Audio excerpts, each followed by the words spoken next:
It happens in the blink of an eye, quick as a flash, gone in a heartbeat, fast as lightning, move after move, tactic on top of tactic. The Bullet Chess Championship on Chess.com features the fastest, quickest, and the most demanding chess you'll see all year. Oh my goodness, Queen B6! Oh, Queen C5! Oh, Oh no, H4! we're making him off the board! Bortnik with the dub!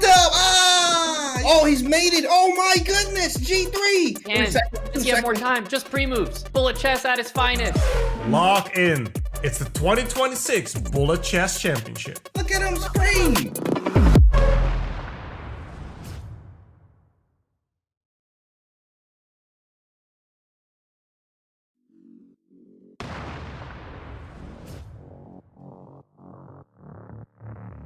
Welcome back, everyone. The 2026 Bullet Chess Championship continues.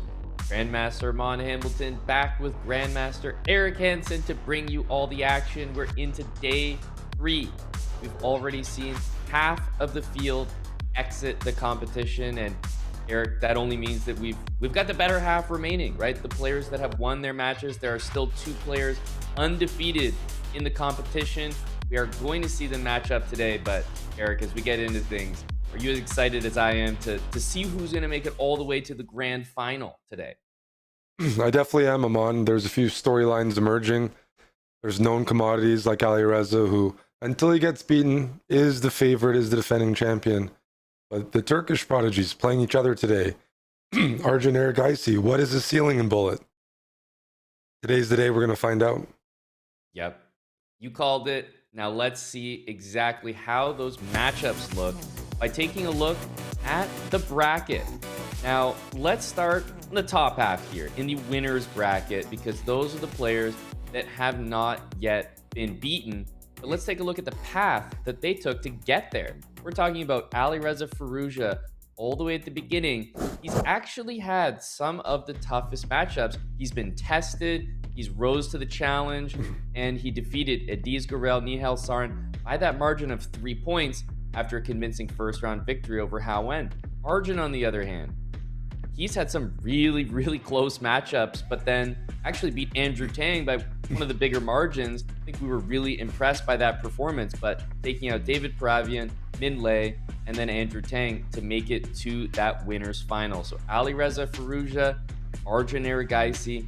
That match will take place today. However, it will not be the first match that we cover. We are going to be focused first on the losers bracket. Minlay, Bortnik, Erdogmus, and Ediz Gurel. We are looking at losers round 3. That's where we're going to begin. Minlay and Bortnik is really a veteran matchup. 2 of the best bullet players that have always been the best bullet players.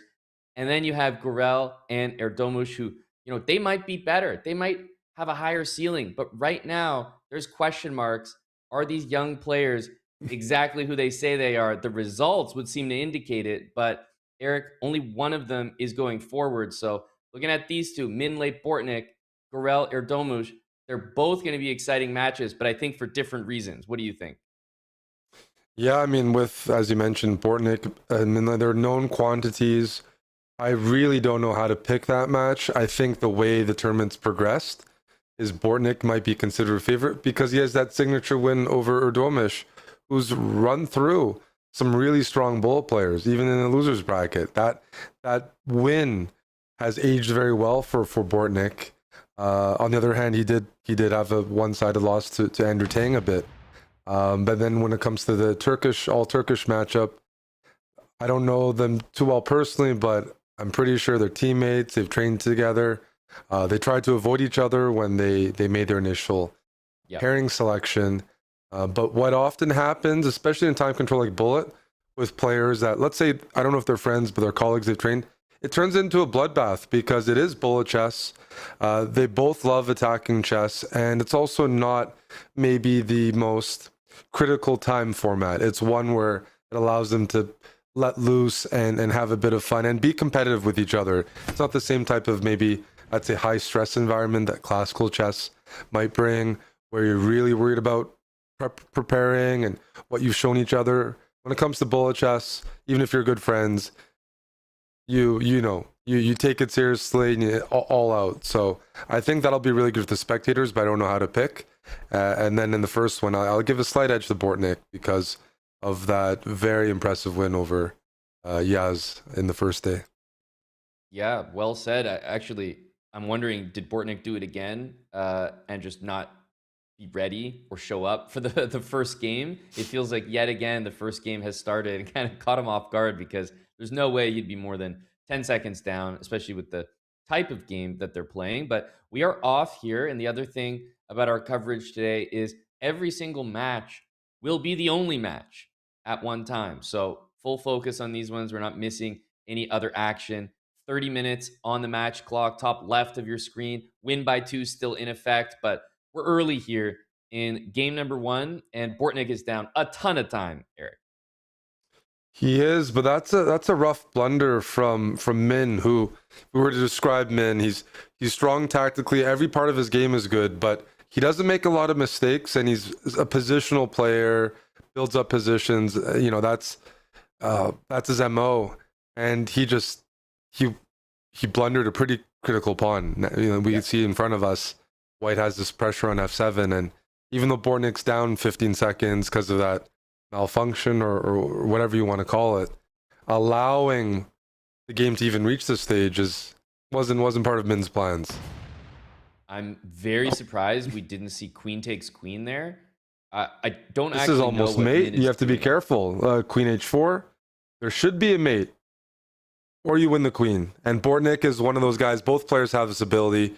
We mentioned it when we watched Andrew Tang yesterday. They could beat down to 4 seconds, but they can usually my goodness. execute.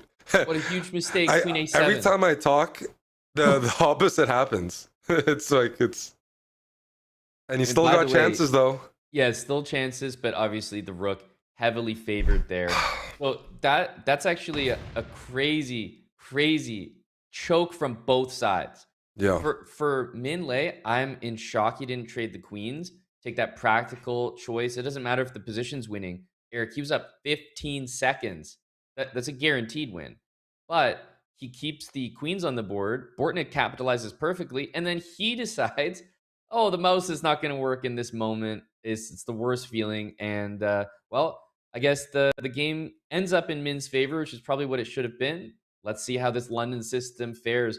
Bortnik, obviously, he's matched up against Tang.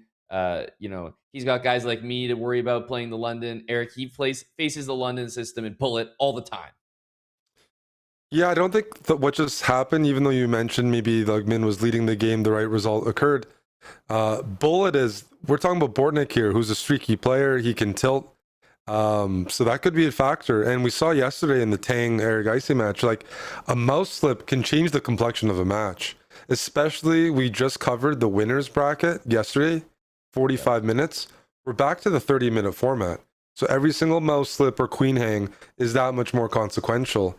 And it really, when you've been playing Bullet your whole life, at a certain point, the difference between the top players and really good players is still consistency. And you don't expect in the most important day, let's say of the year, when it comes to Bullet chess, to slip your queen like that. That can be a very tough emotion to deal with. Now, this has actually been a really good sequence for Bortnik. There's a lot of pressure on the pawns now, and the bishops are working really well. I think he's going to be very happy with his drawing chances in this opposite bishop position. He's got an easy shuffle, and I think we might see a draw here, and we do early on. Yeah. Not good so far, I will say, from Min. I have to highlight the first 2 games we've seen were, in my opinion, at this level, easy and guaranteed victories. That last position, Bortnik played well with the bishops, but that shouldn't happen. And in the first game, up 15 seconds and not winning, no matter what the position looks like, is just not good enough. So I think that Min is almost maybe playing too respectful early on, trying to win on the board. I don't know how to describe it, Eric, but big opportunities missed for Minlay, who I think should have an easy 2-0. Queen g3. Yeah, no, I agree. Maybe the players have played each other so much, there is a bit of mutual respect there, and that can be a bad thing when it comes to Bullet. And when it comes down to it, it's whoever's, especially in an even matchup like this, whoever's a bit faster in some of those time scrambles or wins those really, really close games. Every half point matters, and Min could regret that. Although, we'll say, I like what he's doing this game. It looks difficult for black. You don't have much space, but he's hanging in there and making sure there's no real mating threat. Right. Yeah, knight b5. So the c pawn is gonna go here, but you're gonna have to trade the queens to do it. The bishop now covering c1. Oh, is the idea. f6. F6. Oh, really that's nice. a wonderful line. Wonderful Look, line from C2. wonderful time. Well, there we go. C2. And wow, Eric, that was a shot I was not expecting. I was thinking the bishop is covering. Great job by Bortnik. And immediately he gets it done. We're back to the London. It worked really well for Min, which means we're going to see some adjustments. Bishop e4 is going to hand over a tempo, but yeah, we're probably going to see this line in almost every game this match. Yeah, I don't think this is a line the London players are concerned about too much. Gives white opportunity to develop. There's not the most challenging variations. Even now we see a bit of a space advantage for white.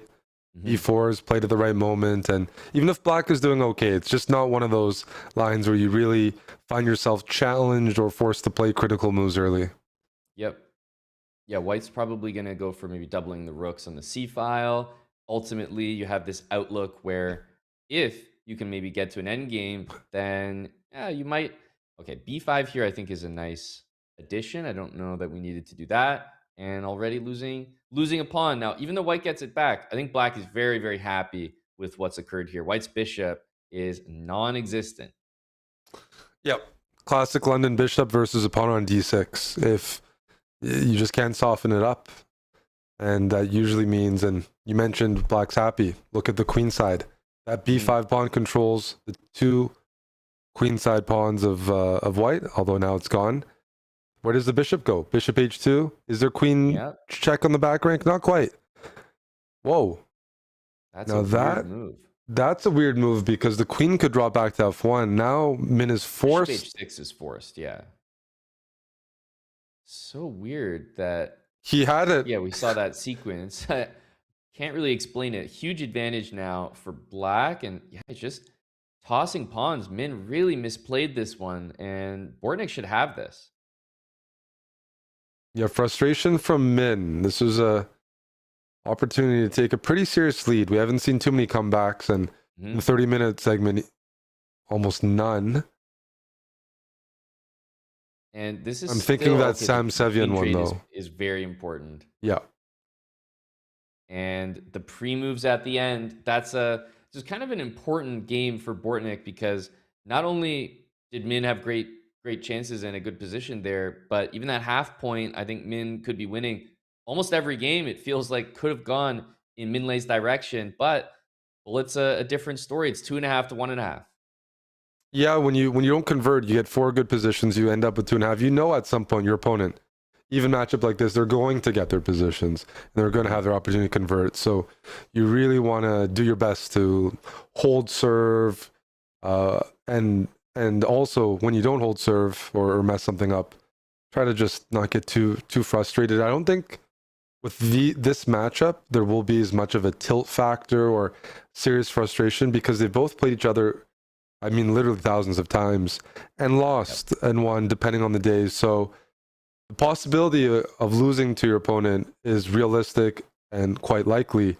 But when you show up to bullet championships or bullet brawls and you lose to 13-year-olds that you've never heard of, then you start going crazy. It's like it's a new feeling or just new names.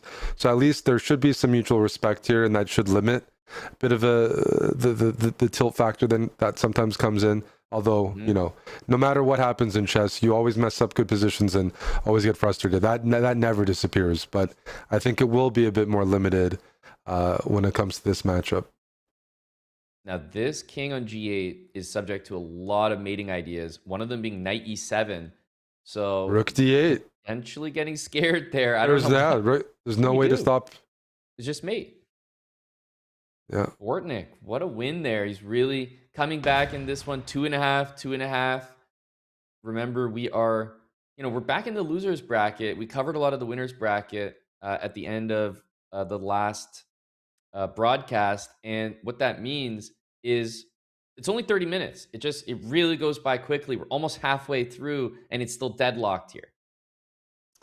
Yeah, Bortnik started off poorly, but it still reminds me few years ago, I think I was up 6 points on him in Hyperbullet, in the Hyperbullet Championship. So similar format, but more games, and that lead evaporated. He knows, he can blunder, but when he's on his game and he feeds off of that, he just racks up the points against pretty much everyone. So this is not too surprising, but Min is one of the harder guys to build momentum against. Just his style. He's not like an Arjun or someone who's like trying to checkmate you. When he has the lead, he milks it, he slows it down, and makes it very hard to even get counterplay. Yeah, this is the thing.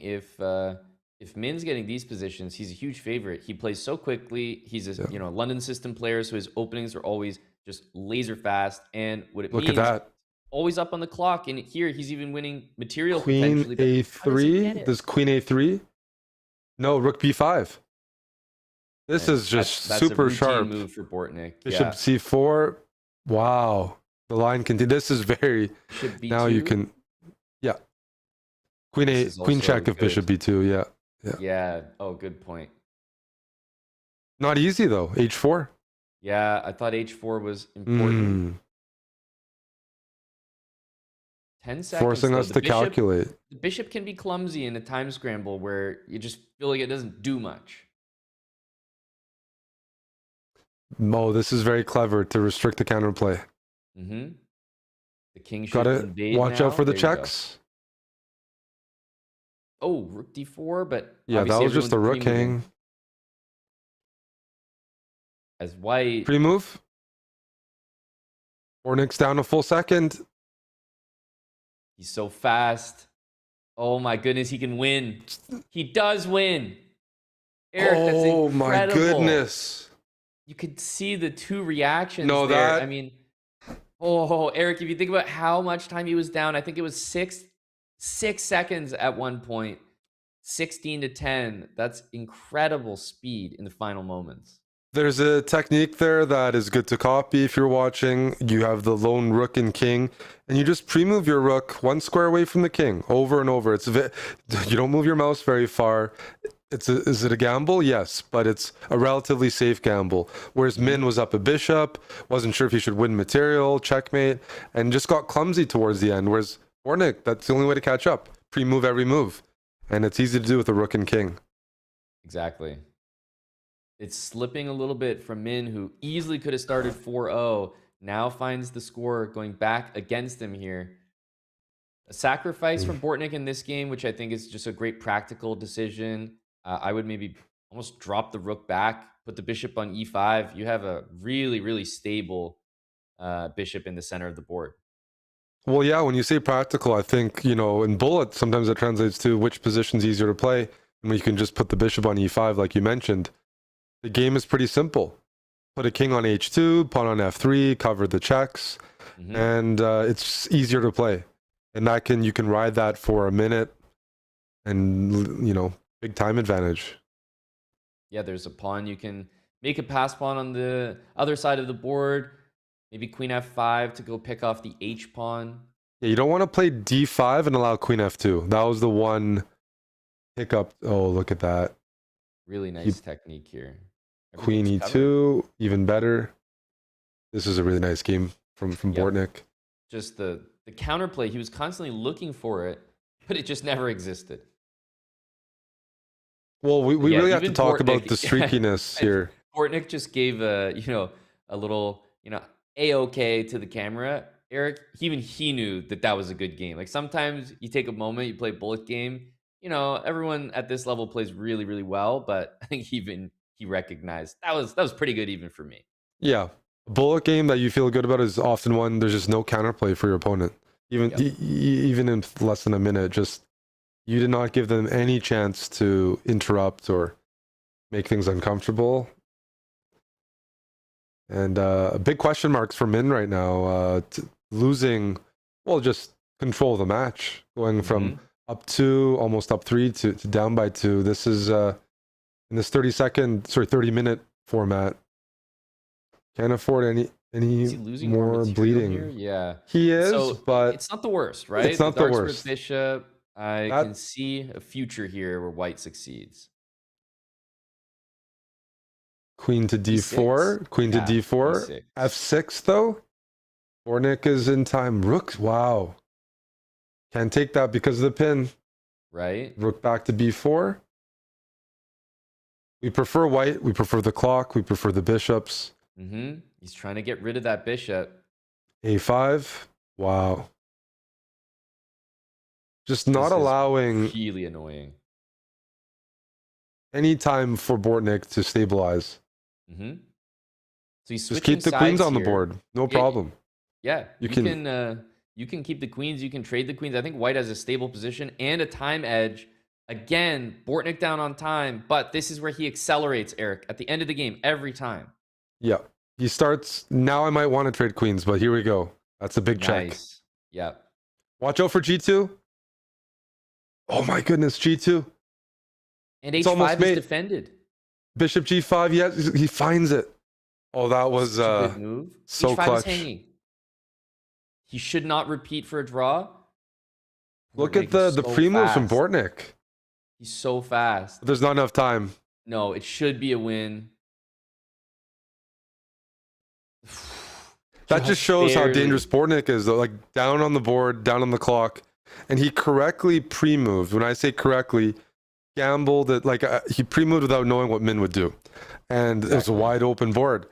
And all those pre-moves were effective. He kind of, his moves worked well with what Min good played, and he caught up. predictions. Like, Very good he predictions. made the high percentage moves. And again, I have to highlight, that was 20 seconds for Min, 10 for Bortnik. He had double the time, and it was decided by just milliseconds. It's a pretty important win for Min, though, just to stop the bleeding. He's gotten his positions, winning positions, but I think the storyline is the resourcefulness of Bortnik so far. Bishop e7 could be annoying. Okay. Yeah, I think he might play it anyway. And the reason that this position is quite dangerous, and we've seen it time and time again, Min is always up on the clock. But Bortnik comes back later. This is opposite bishops. If you're up on the clock, it's a huge edge in an opposite bishop position. Well, fortunately for Bortnik, everything's gotten traded, and there's enough time to most likely shuffle. I think this is still a bit dangerous with g4, king g5. I mean, dangerous for which side? Dangerous for black because white's going to get this outside pass pawn, and you kind of have to react to it a little bit. Yeah, I thought Min was the one that was supposed to be pushing because of the time advantage, but I agree, but what I've seen from Min in this match, I called it earlier, just the respect thing. He's not really playing these positions to win, and I don't agree with it. He has a huge time lead going in these opposite bishop positions. now he's behind. Yeah, Oh, it's not Bortnik leading could anywhere. really cause some chaos here if he wins this by He shuffling. can. Bring Just the king 'cause he's around. willing to. Put the bishop on f4. Mm-hmm. That's a pawn up, and he's up 3 seconds. Okay, taking the bishop. Oh, this is now a win for white. Not necessarily on the board, but absolutely need on to. the clock. Wow. I mean, that's happened to me a lot, but that is tilting. A guy like Min, who's really good at endgames really fast, he's overthinking it almost as if, do I play this for a win or do I just repeat in a draw? That's almost what it feels like, because that happens to me. You're up a few seconds, you can shuffle around just like almost endlessly and win. Just math. But you don't know if you do it or not, and I can't explain the indecisiveness. I think it comes from the fact that Bortnik is comfortable because he kind of feels that Min will give him a draw at any point, that he can earn it, and that he's fast and quick enough to shuffle if needed. So for him, yes, he's down time, but those opposite bishop positions, it's more just, are you willing to play for a win? Bortnik is willing and, as we saw, completely capable. Bishop c7 or that. Yeah. Okay. Bishop on h2 never feels good, but trading feels a lot safer, at least for the king on the back rank.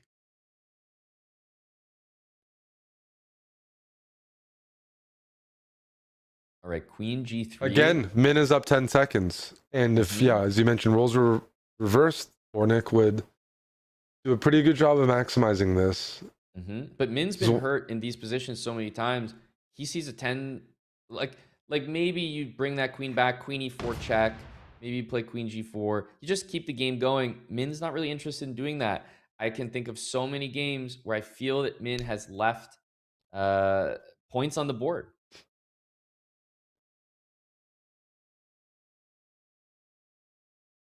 Look at this opening.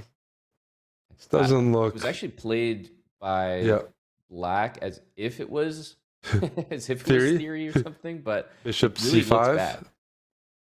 Bishop c5. Oh, allowing the... It does look bad, even now. The king's found some, refuge on g8, but the open g file is just inviting tactics. The time difference is so insane. It's weird that Min slows down so much because he's so quick. And this time edge, you'd think in a relatively equal position, that should be converted. Yeah, I mean, we've seen this happen in the match. It's a recurring theme. Just the result is not what we expect. And if I was to recommend something, it's hard to say because Bortnik has shown an ability with the queens on, with the queens off. F5 looked like maybe a free piece in that position. Yeah. Double the time. Are we going to see? Well, here we want to trade queens as Black. Just trade queens, and it should be a straightforward win. White needs to play h5 instead of a mating net. Okay, the knight trade is reasonable. Okay. Walk the king. Push the h-pawn. Yeah, you can go to e6. And then the h-pawn should be the difference here, especially up 10 seconds. Yet again, Min has to convert. Here comes Bortnik speed, Amon.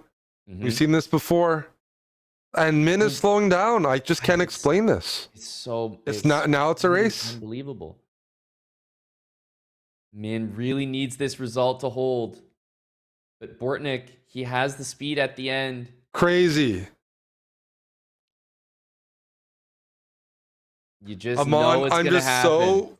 There was a couple moments there. We got to go 40 moves back. Min could have just pushed the h-pawn. He started playing really precise, but I thought push the h-pawn, put rook h6. Just something with the conversion is not there. And Bortnik deserves all the credit, but I still feel that if I'm calling it one way or the other, Min is slow more than Bortnik is fast at the end. Bortnik is insanely fast. It's so impressive to watch what he does, but you can be insanely fast, Eric, but with that time deficit, you should get flagged. You should. We saw, we can just call it out. There was a moment, I think Min had 10 seconds and Bortnik had 7. He spent 2-3 seconds. There was just a single move, whereas Bortnik is like, I'm not spending more than 0.2 seconds per move. Feels like he's pre-moving everything, which is impressive and insane, but he's doing it. But Min... 7-4 right now, 3-point lead. There's 6 minutes on the match clock, top left. That time has absolutely flown by, at least for me watching these. And again, we have, a 12-plus time difference opening up for Min. This is another huge opportunity. Do you know what this reminds me of, Amon? It's something very relevant recently. Every game, Min is up 15 seconds. It's the San Antonio's, it's the Spurs and Knicks. That's right. And even though the Knicks were good in the fourth quarter in basketball, they weren't supposed to win all those games. You can be as good as you want. If there's no time to come back, you should be losing. You have to make mistakes to lose those. And Min is, this is another game. He needs to win this on the clock, up 10 seconds. Doesn't matter how resourceful. Chess is a turn-based game. Okay, you can take that pawn at least, but still the rook on the board is mating material, so Black can still win this. I don't even know who's the favorite, and Min's got double the time and a much better position. Well, Min should be a massive favorite, but hasn't happened. 8 seconds to 2. Don't hang your rook. Yep. He's going to pre-move king g6. That's right. But is it going to be enough? Oh, and A he gets win it by done. Min, and it was still like he cut down that 10-second advantage down to 3. Yep. He needs more of that. Min has the time edge to win these games. He's actually such a fast player. He doesn't get that characterization because he's not that quick at the end, but he's so fast during the game. He has a time lead no matter what. Yeah, I mean, it's really impressive to get the positions Min has achieved with the time he spent. He's getting winning positions. Yeah, exactly. Up 10, 12 seconds on Bortnik. It's just truly the late, the end game, the conversion. That's what's separating the players right now. It could easily be +2, +3, +4 for Min if it wasn't for these heroics that Bortnik's been pulling off. Yeah, it is incredible. Here we've got 3 minutes 45 seconds left. You'd think maybe just time for a couple more games. A deficit Bishop of 2 right now. F4. That's a Bishop big F4 tactic. though. You got to give up the exchange. You can't afford it. Wow. He's going to resign to maybe get 2 more games in. I don't hate the decision because the way the match has been going, Min has been losing positions. He's been ahead on time in the board. So if he's behind, I would tend to agree. He's probably not a favorite. Okay, 8-5. There is going to be time for 2 more games, but that means that if Bortnik wins, even draws this right now, that's it. So must-win territory for Minlay, who's got to get it done, and he has a great position, I would say. Double on the E-file, push that H-pawn maybe. You can take on E5, or okay. Bishop G5 coming. I agree with keeping the dark square bishops on rather than going into opposite bishops. I think this is a bit better, but I'm not sure I would trade these bishops the way he is.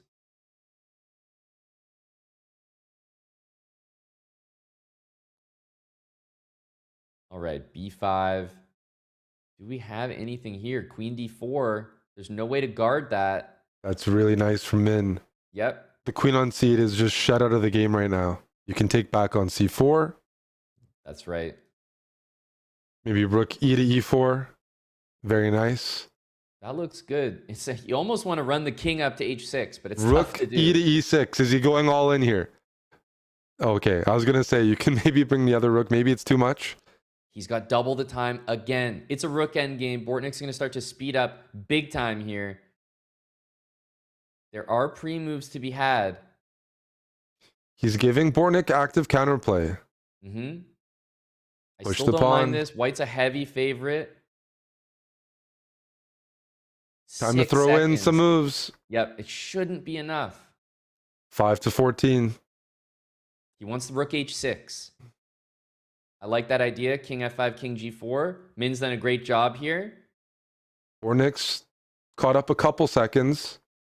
So Well, that's an interesting decision, by the way. He's trying to play the position too much He is. on the board. He needs to be flagging. G7 is a good move there. Nice. And he does get it done. There's time for one more game, and he needs exactly that. And he also needs to win it. Ladies and gentlemen, it's come down to this game. Remember, we're in the loser's bracket, so someone could be going home right here. Min is the only one at risk right now. He needs to win with the black pieces, and he's built up a time lead every single game. Let's see if he can do it again. We're seeing adjustments from Min towards the end of the game. What we haven't seen is Bortnik speed up a little bit. Down by 10 seconds is a big ask. If some of those time scrambles, he's down by 4 or 5. He really has that speed to make up the deficit, but it's a little bit extreme to expect Min to keep throwing away these 10, 15-second leads. I mean, it's bullet. I think at this point, the players have their styles. They are who they are. Bortnik is going to be down on time. He's going to pull some heroics, and Min will probably, get flagged even up time at the Queen end. is almost trapped with Bishop E2 or G4. Bishop E2 was the move that I would have picked, but Queen F5 sneaks Yeah, I missed away this. here. Exactly. Oh, man. And that changes everything. The queen went from the short side to now the active side, all these loose pawns. Big for Min when he needs to win here. It's almost like Bortnik was all in on that idea of trapping the Bishop, queen. Bishop wait, e5. the queen. Okay, there might be. What's the best way to sacrifice? Ooh, rook c1. Not good enough. You're down a piece. I think this might be the best. You got a flag here. Bishop and c2. unfortunately, we haven't seen that. He hangs a piece. Takes. Oh, that's oh, huge. what a tactic. Maybe it wasn't a piece hang. Wait a minute. But that's the rook. Oh. Oh, no. And now the time is even. If Min And you don't want to play this, Bortnik when it's even time. Exactly. If Min flags this, that'll be incredible. Especially with the time opening up now. There's not a lot of hope. Knight e5 is a threat. He's going to pre-move it as well. And that is a win on the board and on the clock. Minlay goes down. Bortnik is victorious with what we have to call just late time scramble heroics. Eric and Min can't believe it. That is the end of his run in the Bullet Chess Championship. And Bortnik moves on with a margin of victory here, 9-6. Moves to losers quarterfinals. He's up against Nihal Sarin in the next matchup for him, but the next matchup for us, Eric, is going to be moving down that losers round 3. We have Erdogmus against Gurel, both playing for Turkey. This one is going to be, I think, as electric as that match we just saw. It's so hard to call this because we've seen Erdogmus beating players by a margin of like 10 plus. Am I expecting him to do that even against the players he has done that to? No, I could never predict that. But yet he's continued to put up huge scores. I think you brought up he went down earlier in the event to Bortnik himself. Obviously, I think Bortnik is one of the absolute faves in the event. So it happens. He can be beaten. But the run that he's put on has been very impressive. Meanwhile, Ediz Gurel, he went toe-to-toe with Alireza and almost took out the defending champs. So, Eric, what do you see between these two?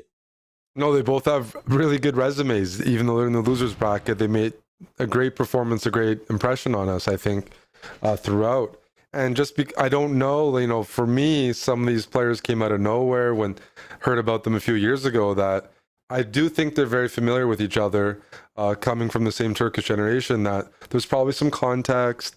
Who knows? In their head-to-head matches, is there a bit of an edge in their private matches? They have similar features. Love to attack. Their mouse skills super fast. Recovering from losses, all those things you want to see from a bullet player, they pretty much already embody, and they're just trying to get a little more accurate, a little more consistent. When I've been playing them in bullet brawls, still there's some positions that feel like maybe they're a bit too ambitious, but that strategy is what also brought them there. They'll play any position for a win, which is a good quality to have. It's tough. I just think Erdogmus putting up 15 points in multiple matches leaves the biggest impression on me, and his recent success in the classical arena. So I put him as the favorite, but I'm looking forward to just us working hard to keep up with these guys. They're going to force us to calculate all the time, or the audience when you're just watching the games, because you can bet that almost every move has some poison behind it.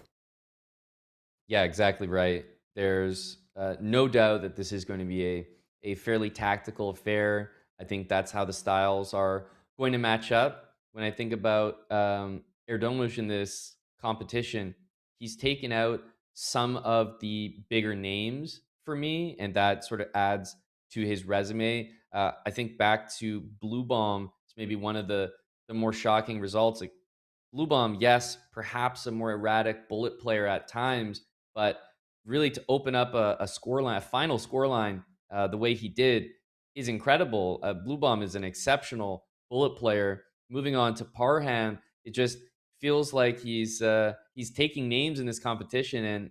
And sometimes, Eric, when you get matched up maybe against your countryman, someone you're more familiar with, it kind of undermines you a little bit. you maybe perform better against the unknowns, the colleagues of the world, but someone that you know a bit more personally. I don't know how well or how familiar they are with each other, but from a similar generation, you'd have to say they're clearly familiar with one another. And at times that makes it hard to play against someone. And I'm curious if this is just going to, as a result, be an incredibly hard fought match. I don't expect a blowout, but I have to say, I didn't expect one in any of the previous matches, and yet we were treated to them.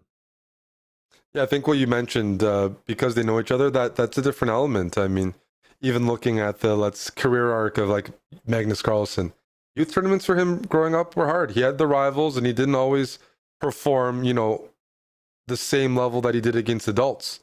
And I was mentioning in Bullet, like, okay, I'm a few years older than most of the players, but when they're playing these two Turkish prodigies, they're a few years older, even 10 years older than some of these guys, and it's a different feeling. And when you lose game after game, you're overwhelmed with tactics and speed. Sometimes you just don't know what hit you, and it's tough to grasp with, and you only have 30 minutes during these matches to make adjustments. So I can see myself being in the same position as Blue Bomb yesterday, where once it hits you, you're like, I can't deal with this youthful energy, or this is incredible. But when they're playing each other, that factor won't be in play, and often it brings out maybe the best. You have that healthy rivalry. So we'll see what version comes with that. But maybe if someone has like one of these players has a big plus score against another from their local Turkish events growing up, that can be that psychological edge that maybe doesn't disappear. We're going to find out. Yep, we also have the privilege of seeing the prodigies kind of match up against one another. You always see like, oh, the prodigy is going to take on the veterans of the game. How's he going to match up entering the scene? Well, we have two guys entering the scene, and they're matched up against one another. So I'm very excited to get into this one. But as we get the match set up, also want to remind everyone about Title Tuesday, another place you can catch the prodigies in action as they fight for top spots. It's officially bigger than ever. The weekly prize fund has been raised and is now a whopping $10,000. Of course, that means higher stakes, much tougher competition, and the absolute elite of chess battling it out every single week here on Chess.com. That's !titled in the chat to learn more about Title Tuesday and how strong it has become. Speaking of strong matches, I think this one, Eric, has our attention. We're only one of these players can move on, and that's almost the crime here, is that it will be elimination for one of these two. I'm curious if we're going to see tie breaks, because Minlay Bortnik was so close to it, came down to that final game, and with only 30 minutes on the match clock here, it is a little bit different for someone like Ediz, who spent a little bit more time in that winner's bracket, had that match against Alireza, was almost going to go on to those longer match formats, but in the loser's bracket, it's just a quick 30 minutes, and we see both players on cam, ready to go. And I have to say that the focus of these two players, when they are playing bullet chess, I don't see a lot of the tilt setting in. They're too young for that, Eric. They haven't been corrupted. They're all smiles, but killers on the chessboard. Well, we see the two cameras, Amon. I know you've had the opportunity to play Ediz in person, and I've met him before. I haven't met Erdogmus, but I remember watching a video of him playing an intense game, maybe a year in the last year, and we see him moving in his chair. He's quite animated. He can be quite animated, and so the bit of a different approach, whereas when you played Ediz, he was maybe 12 years old, and I remember your impression of him. He was very well dressed, very good chess manners. Yeah. Came to the board in a suit. I was intimidated right off the get-go. The 12-year-old in a suit here. He was mogging you, yeah. That was a tough look for me. I can say I was definitely not in a suit at the time. I also wasn't. I almost got kicked out for wearing jeans. But yeah, that's right. Fast forward a few years later, and they're both really strong grandmasters and playing bullet. And yeah, I don't know if you have a prediction. I said give the slight edge, but truthfully, it's off very little personal data. Yeah.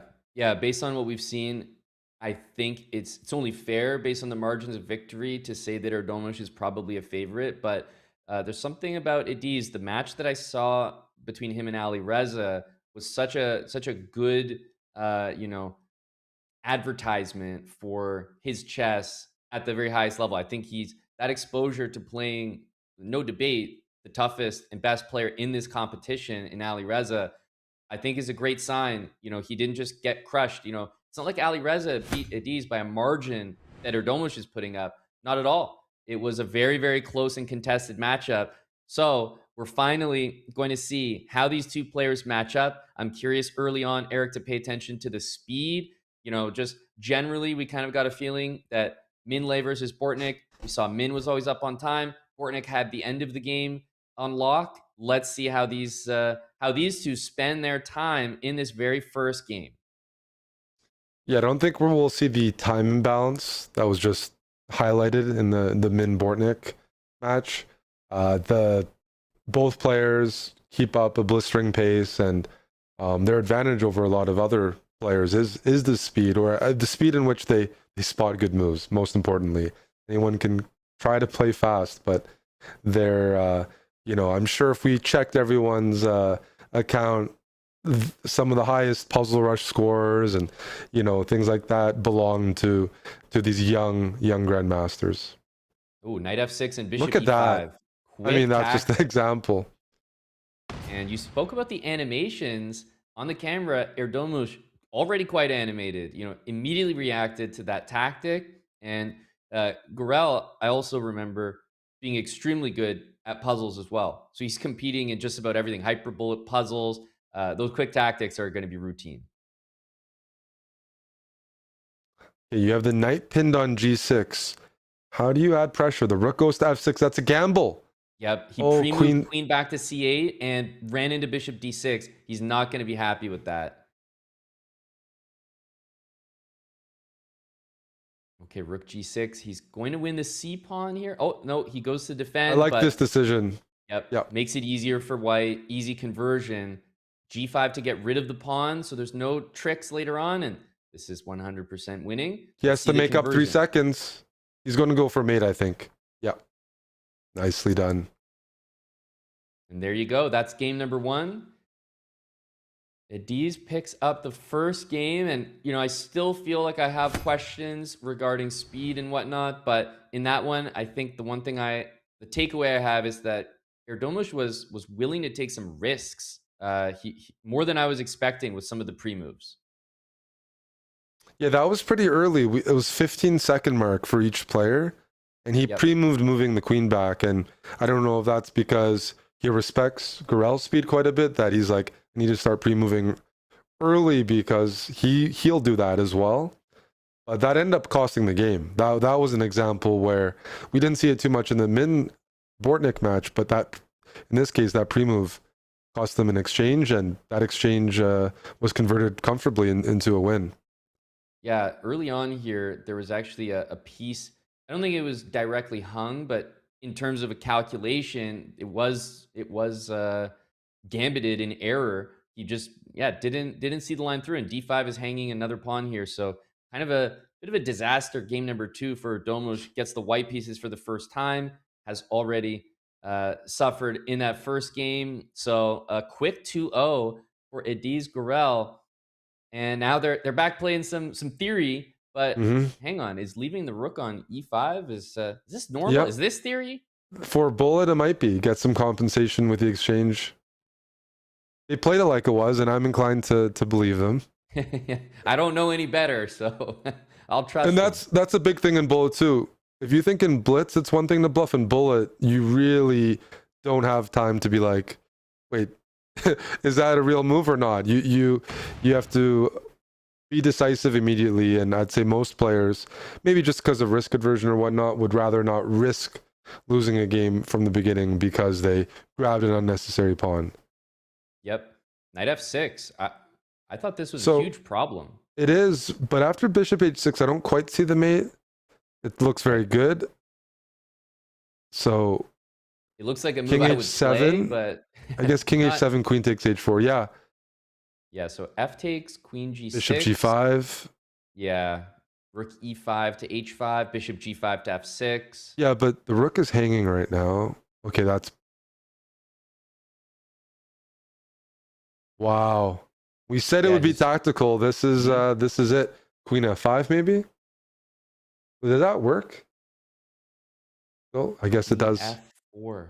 And these guys had the whole line dialed in. He's got to bringing the make up king 5 d1. seconds. Black has to make up 5 seconds.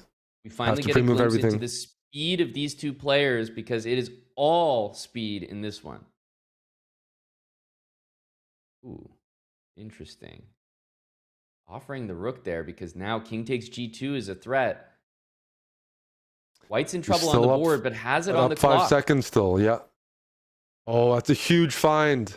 Yep, that'll do it. I have to say, that was a really nice win by Adiz, but the resourcefulness of Yaz in that endgame to even almost convert, as pass pawn and just challenge with the king made Adiz find some pretty tough moves to avoid getting into a bad endgame. Problem is he's not doing well at the opening. He's constantly behind. Yep, that's a good point. What I've seen thus far is I think Adiz is a little bit more comfortable in those final moments, the time scrambles, just the resourcefulness, this slight edge on the clock that I've seen him build throughout the game. So I feel like those moments so far are trending in his direction, which means because Yez is not necessarily getting it done on the board, if he's also suffering in the time scrambles, it's tough to find that area where he's a little bit better than Adiz at the moment. So he needs some adjusting. Feels like a different match we're watching. Maybe he's a momentum player, but right now he hasn't picked up a point. Erdogmus is who I'm referring to because he's down a few games, he's down on the clock, and he's not getting positions where he can crush you or overwhelm you. And it might just be this stylistically because they're very familiar with each other. Adiz knows how to play against him. He's shuffled his bishop to f2, g3, h4 with a grimace on his face the entire time because he's spending more time than Adiz, but they're shuffling. And look at the time difference. Down 10 seconds. This is too much. He hasn't made any progress in the position. Adiz is going to shuffle, but never repeat 3 times because he knows he's got more here. Oh, here comes the speed. Oh my goodness. Yez is so far very quick, but dropping material there. Down 5 seconds. The knight got to performs gamble. better than the bishop. Oh, that's the wrong. Yeah. Yep. That's not going to help rook d2. However, I think Adiz had that no matter what. Based on what we're seeing, the final moments, I'm starting to build that conviction that Adiz is more comfortable and the accuracy. Something I noticed, which wasn't always the case in some other matches, is we saw for a brief moment there, Yaz turn up the engine. Played really fast, noticed he was down 10 seconds, started pre-moving. But as soon as he did that, Adiz also started speeding up and maintained the time advantage. Whereas we saw in the previous match, there's opportunity Bortnik would catch up on the clock, and part of that was because Min would slow down. He didn't fully change the mentality to, you know what, I just need to start playing fast. But every time Erdogmus does that, Adiz is ready. And so every transition within the game, he's been ready to meet. And something has to change soon because we've only seen one comeback, I think, in the 30-minute portion, a significant one, and that's the Sevian and Chris Yu match. That's a good point. Apart from that, there's really no data to suggest that the comeback can happen. Adiz actually looked like it was blundered upon on h3, but it's turned into basically a completely winning position. Knight comes to f5, pawn goes to d4. Oh, even nicer. This is getting very concerning now. 5-0, and a third of the match clock has expired. This is actually opening up to be one of those margins of victory that Erdogmus himself has been putting up. But this time, it's falling on the other side of the coin as Adiz is looking like he just can't make a mistake. He's better out of the openings. He's also shuffling more effectively. And even the good positions that Yez is getting, he's not sure how to convert them. He's not sure what to do with them. And he's getting low on time as a result. Yeah, I completely agree. This is very impressive from Adiz. There's no mouse slips, no blunders, not giving. These are strong young players. They're working off of confidence and momentum, and he has not allowed that knockout punch to arrive from Erdogmus, who specializes in that. Every game is a grind. Every game he's under clock pressure. Nothing's coming easy, and we've seen in other matches things have come relatively easy for. This is a position where you can still struggle here. Black is good. going to play rook a4. This is a test of the mouse skills. Because he's down on the clock. Rook b3. Maybe he was hoping for a pre-move there, but that's a gamble because now Black can trade the rooks. It's easier to pre-move. He's got to make up 2.5 seconds. Plenty of time. He's making it up though. Oh, it's good. Okay. Good attempts. Trade. King takes h4. Very nice. He's probably shocked to realize that he's actually in a losing king and pawn endgame. That was really well done to get just an objectively winning position and up on the clock. It's going to build some confidence. To go from rook and 2 pawns, rook and 2 pawns into a losing king and pawn endgame by relative force in terms of after he played pawn takes f4. I mean, he has that smile on his face, which we saw before with a funny stalemate in a previous match. It's just a bit of appreciation for the game. He's as shocked as we are that that's even possible. Like his instincts failed him in that one. No, this is a tough position already. Because both players are tactical, strong, in open positions, having a position like this, we see c4 from Adiz, he's got to lash out. They're not comfortable sitting back. These are not passive defenders. Both these players love to look for tactics, active solutions, and bait things. Like king a2, or almost, if b5 was played, might even take on b5. But exactly, this position is a bit dry for White's taste. So he'll put the pawns on h4 and g3, but ultimately a breakthrough with e4 here. It's a Rook e1 counterplay idea. Rook e1. Rook e1, and then you harass the rook if rook takes pawn. Yep. That's a good solution. That could have been a lot worse. Absolutely. Oh, bishop e5 is nice. White's looking for some trades to make it easier to defend. a4 is so annoying. You can afford to trade and move the king D2. over. Oh, rook d2 is winning, but this is still well within reason. If you trade queens here, Black has a huge edge.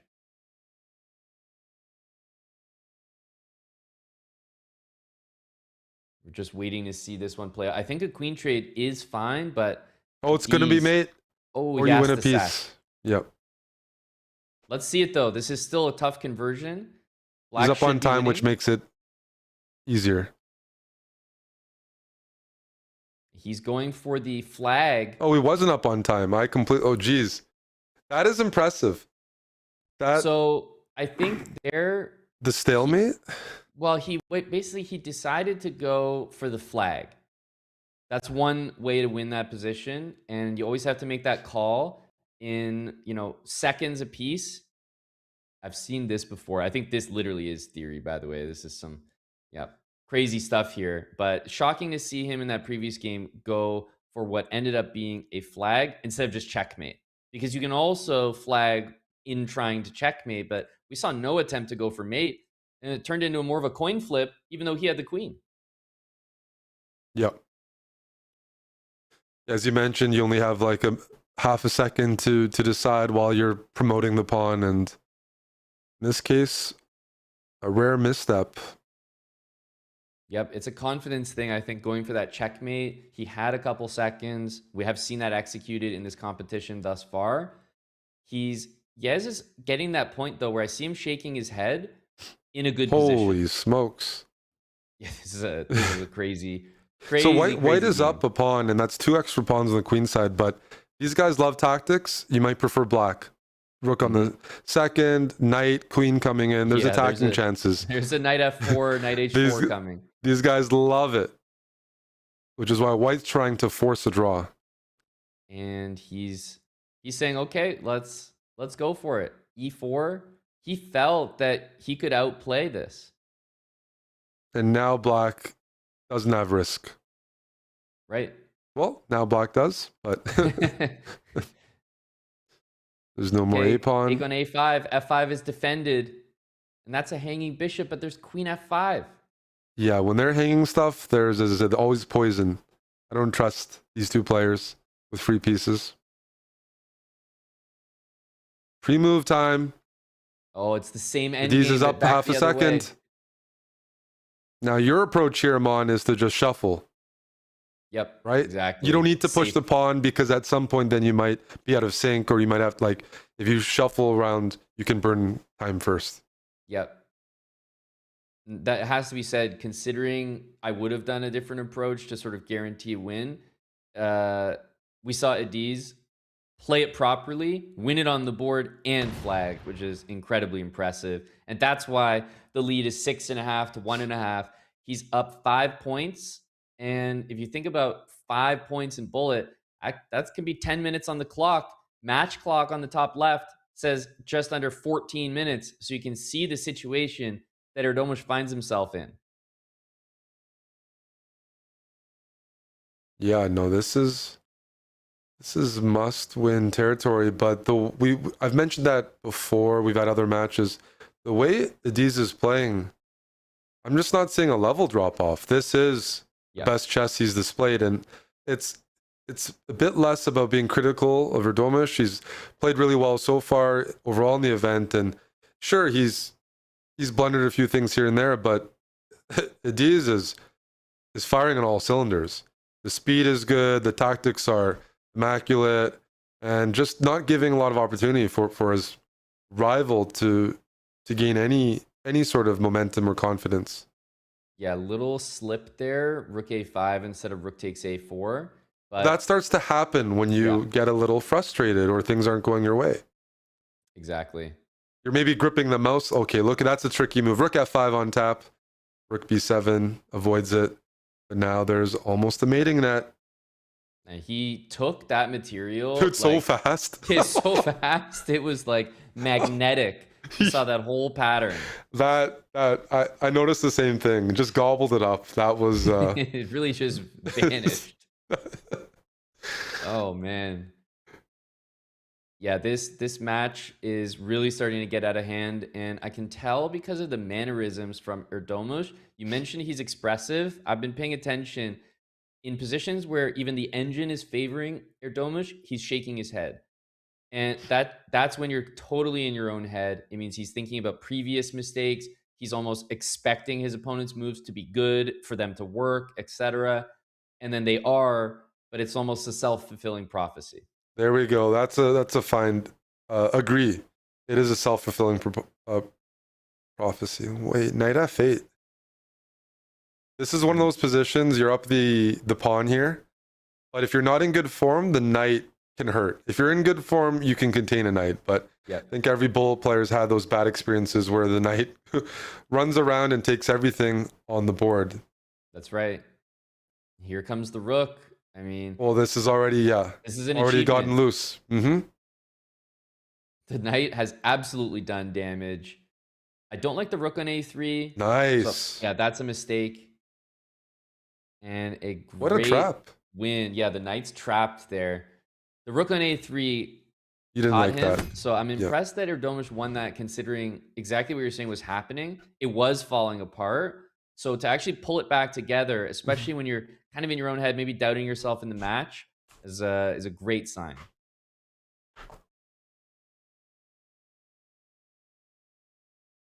Okay, H4, H5. I mean, White's position looks dangerous, but as soon as Black plays E5, E4, that's why we say in chess, controlling the center is so important, because now all of a sudden, bishops look a lot less impressive compared to this knight jumping around. I lose these positions as Black to Gurel all the time. Like, it looks good for Black, I'm doing everything right, and then I get mated. So I don't know, I'm not saying that's going to happen, but this is very familiar. Everything looks good, and then some tactic puts me out. But here And that comes pawn on bishop to h6, d4. that pawn on Uh-oh. h6, that little hook. Watch out for that in the future. That with the queens on the board, that always makes things, well, not as much anymore. Okay, I'm taking notes right now. The queens are off. Yeah, I'm waiting for white to play a4, try to generate something. Gurel's trying to break through here. Bishop but check. This has been a good game Very for Reza. controlled. It's been a good sequence, in fact, of a couple of games in a row. King's looking to walk in. Bishop f6. Mhm. G4. You can play Rook g4. takes, rook e3. It goes into an endgame. You're not up material, but you're in control. And then all these pawns That's should smart. fall. b4. It feels like he's done almost everything correct. But oh, and that's a mistake. That was really tricky to move the Yeah. king over. I thought white did a good job, all things considered. Ediz was putting up some crazy resistance, but falls to a well-laid trap there at the end. Erdogmus, king d6, knowing that rook c5 was coming. That's good pre-move anticipation. It could also be that they know each other well. So you've played enough games. There's some pattern recognition. What kind of moves to expect? Stopping knight f4 for the moment. These guys have played this like theory, like clockwork the entire match. And Ediz is willing to go into this position. I like He's down a this pawn, version but of it. He had d4. Neither player wants to budge. They both love the initiative. oh no, but this looks like a disaster. Those Rook bishops. e7. There's got to be a puzzle rush idea here. Yeah, this is. Pawn takes rook e7. Mhm. I don't see it though. Rook E6 g8. even. Rook g8. What's the move? Rook g8 is what I'm asking for. Rook g8. I don't see it. I should see it. I don't. I'm on. Help me out. What's the move for I white? can't help you. I've got 20 seconds. I'm Erdogmus, and I play Holy smokes! rook takes b7, and he found the best move. He found the best. It's That's an incredible bishop find. check. Bishop I check. was in- Oh, Oh. oh, Oh double my bishop, goodness. mate. And That was incredible, rook b7. I was panicking for the move. It's like, it has to be good, but where? 7.5, 4.5. Erdogmus is saying this match isn't over. it's got to feel good. Yeah, I wouldn't know. So, yeah, it must. Yeah, I have to hypothesize here. Queen c7.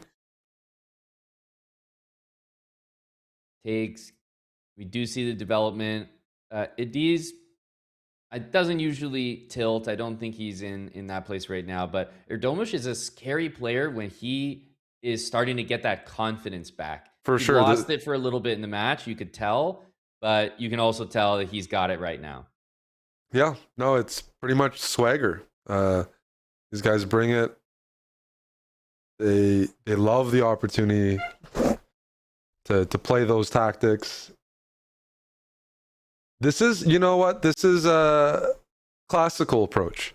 You lose a few games, you draw. Even if it's with white, back in the old day, they would say in the Grandmaster tournaments, if you lose a couple of games, I think, you draw next game. Even if it's with white, just to stabilize, and we saw earlier, Deez was getting some good positions with black.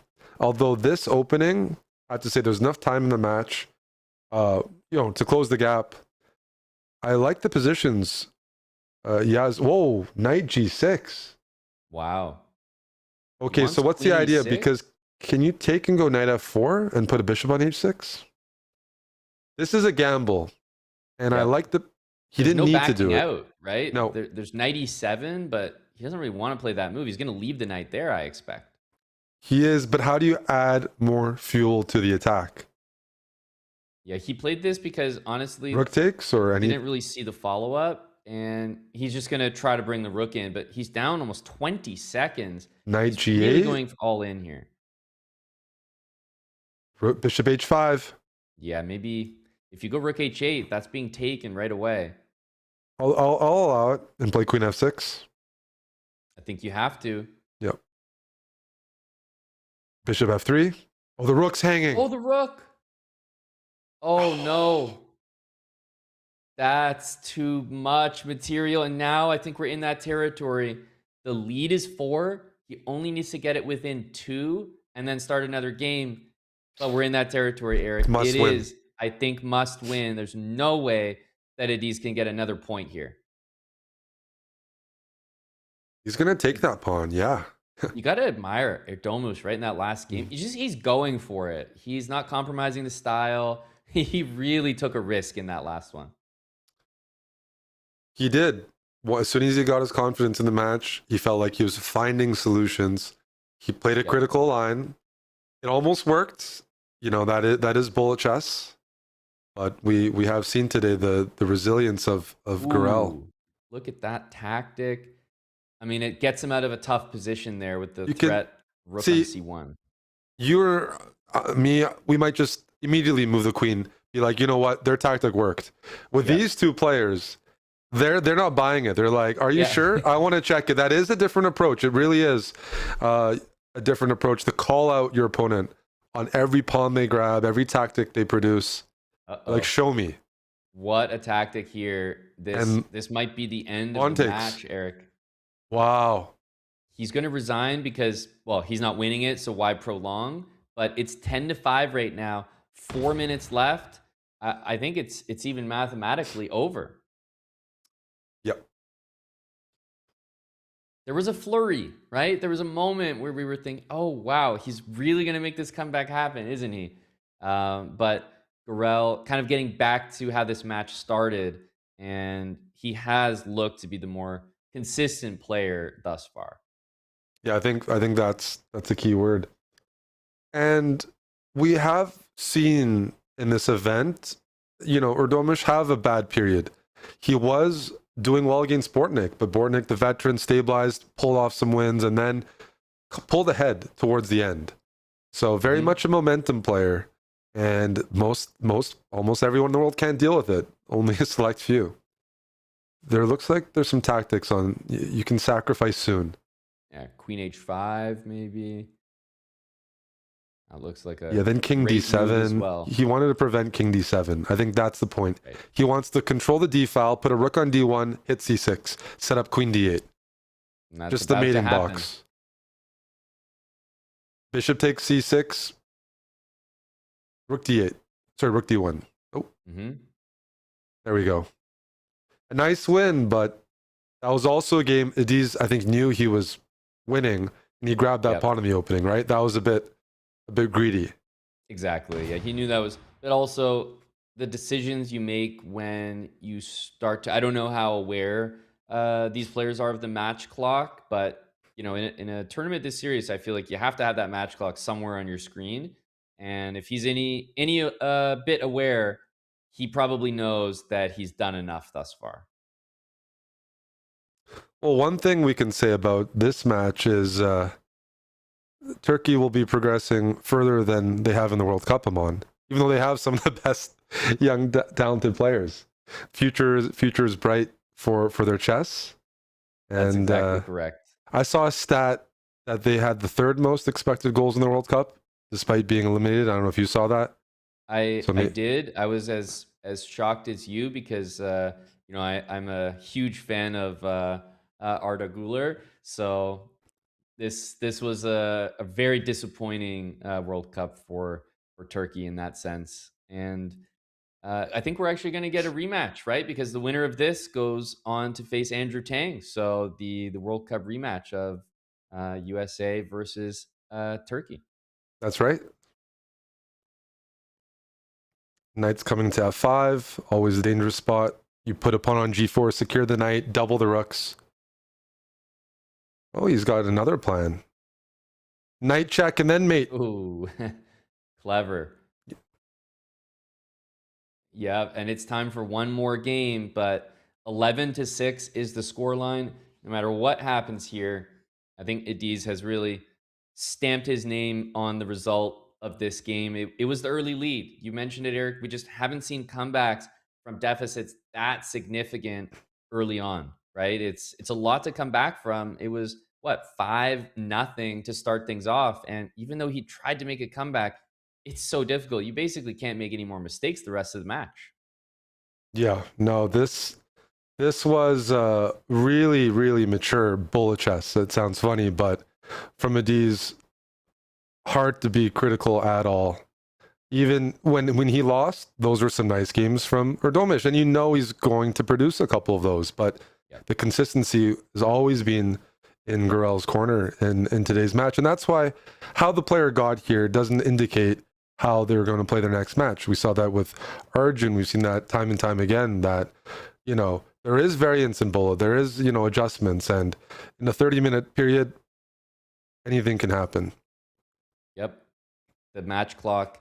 Obviously, we know it was happening, but it has officially expired. So, Ediz Gurel will move on. I mentioned Andrew Tang. That is the opponent waiting for the winner of this one. And it seems that Erdogmus, he's got a real bright future ahead. He took out some incredible names in this competition, but he will fall to his countryman, Ediz Gurel, in this matchup, and that will be the end of his Bullet Chess Championship. As we see this final game, looks like he might get a win here at the very end, which we have seen before. Yeah, 96. Nice tactic. There we go. That is it. Eric, your winner, Ediz Gurel. Nice to see even the claps there from Erdogmus at the end. He knew he got beat after that 5-0 start. Ediz wins 11-7 and moves on to face Andrew Tang, which means we have the losers quarterfinals set in stone. Nihal Sarin, Alexander Bortnik, Andrew Tang, Ediz Gurel. Eric, if losers round 3 was exciting, the losers quarterfinals is now even more so. And the matchups you see on your screen there, the losers quarterfinals, as well as the winners final, we will see in action today. And then we'll have the rest of the competition finish off tomorrow. So with these matchups upcoming, Eric and Ediz sort of putting up that performance against Erdogmus, what are your expectations for that match against Tang, as well as seeing Nihal back in action, which we thought was one of the favorites? Yeah, well, with Andrew Tang, he's played bullet in these events at such a high level for so many years. So consistency is something you can definitely expect. And even though we've been so impressed by the Turkish players, at the end of the day, they had lost, they've lost to the veterans before. The last match we commentated, it did bring back flashbacks, kind of unrelated, but last year I remember I was playing bullet brawls, and this was as Ediz started racking up wins and Erdogmus was playing, and I would lose to them all the time. And it's the first time in my life that I would lose and someone would be happy. I was dating a Turkish girl, and she was, every time I told her I'm losing to kids and they're beating me up, and she would celebrate every time. They have a very proud country with a lot of talent coming up, but I have like nightmares of like, not only would I lose and get tilted, I wouldn't get any support afterwards. It's happy, it's it's what's expected to happen, get used to it. And so now seeing it, I'm happy to be in the commentary booth, because last year that happened every Saturday. I'd wake up and Ediz and Erdogmus would be taking my lunch money, so to speak, and they would have a fan in the house. And I'm like, what's going on here? I've never had someone root against me like that, but that was a good match. Yeah, it hurts. It speaks to the talent. They've been doing it for a while. Bullet Brawl's a great place to find the next rising star. And as we look ahead to the upcoming matchups, one of them will be a World Cup rematch, USA, Turkey, Andrew Tang, Ediz Gurel. We are going to take a break. The players are going to take a hydration break, and we will be right back with the rest of today's action from the Bullet Chess Championship.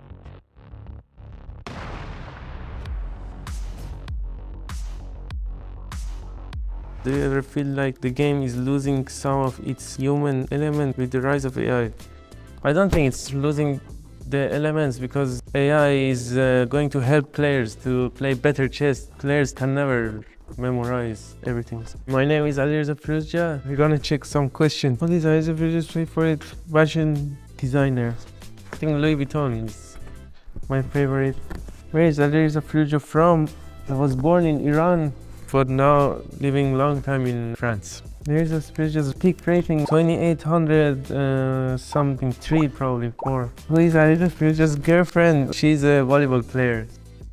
What is Alireza favorite chess opening? I would say King's Indian or Sicilian. When did Alireza reach 2800? When I was 18. We have a few more questions from ChatGPT. How did moving from Iran to France was? I was already like 16, so it was a good decision for my chess to be in Europe and the freedom of going around and playing chess. It's very cool.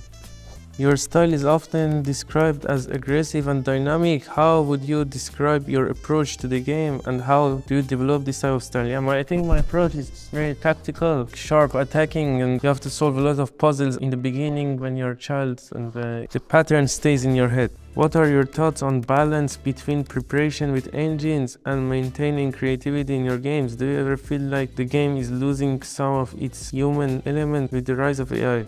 I don't think it's losing the elements because AI is going to help players to play better chess against each other. So I don't think chess ever going to die because players can never memorize everything. What do you consider the biggest difference between playing online chess versus over the board? For me, there's no difference. I think for a lot of players it's different from online and over the board, but for me I feel like it's the same game. Chess has seen rapid evolution in recent years. How do you see the role of young players like yourself shaping the future of chess? Yeah, I think it's very important to have good new generation coming. So I'm proud that a lot of players are very competitive, Gukesh, Arjun, and I think we have a good generation that is coming to slowly take over. What advice do you give to young players who want to reach the highest level in chess? What do you think is the most important quality of young people to know that they should just think about improving and losing is not end of the world? That's it.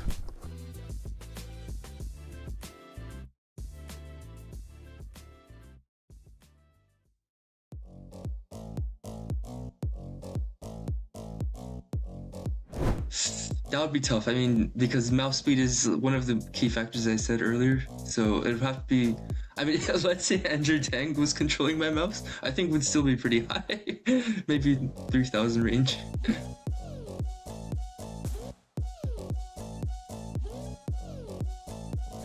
Yeah, not only bullet, but also blitz, and I honestly think that's not correct. I mean, especially nowadays, all the kids are playing so many bullet and blitz games, and playing more games gets you like more pattern recognition. So yeah, I've been told this and I think it's not right.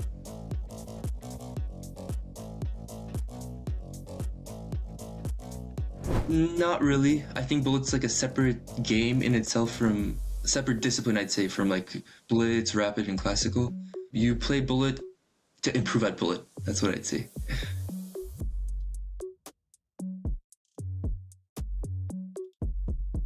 Yeah, I'm just thinking how many games I would play per day. Maybe like a long match with someone could go 100, 200 games. Ooh, I would say above 10,000. Above 10,000.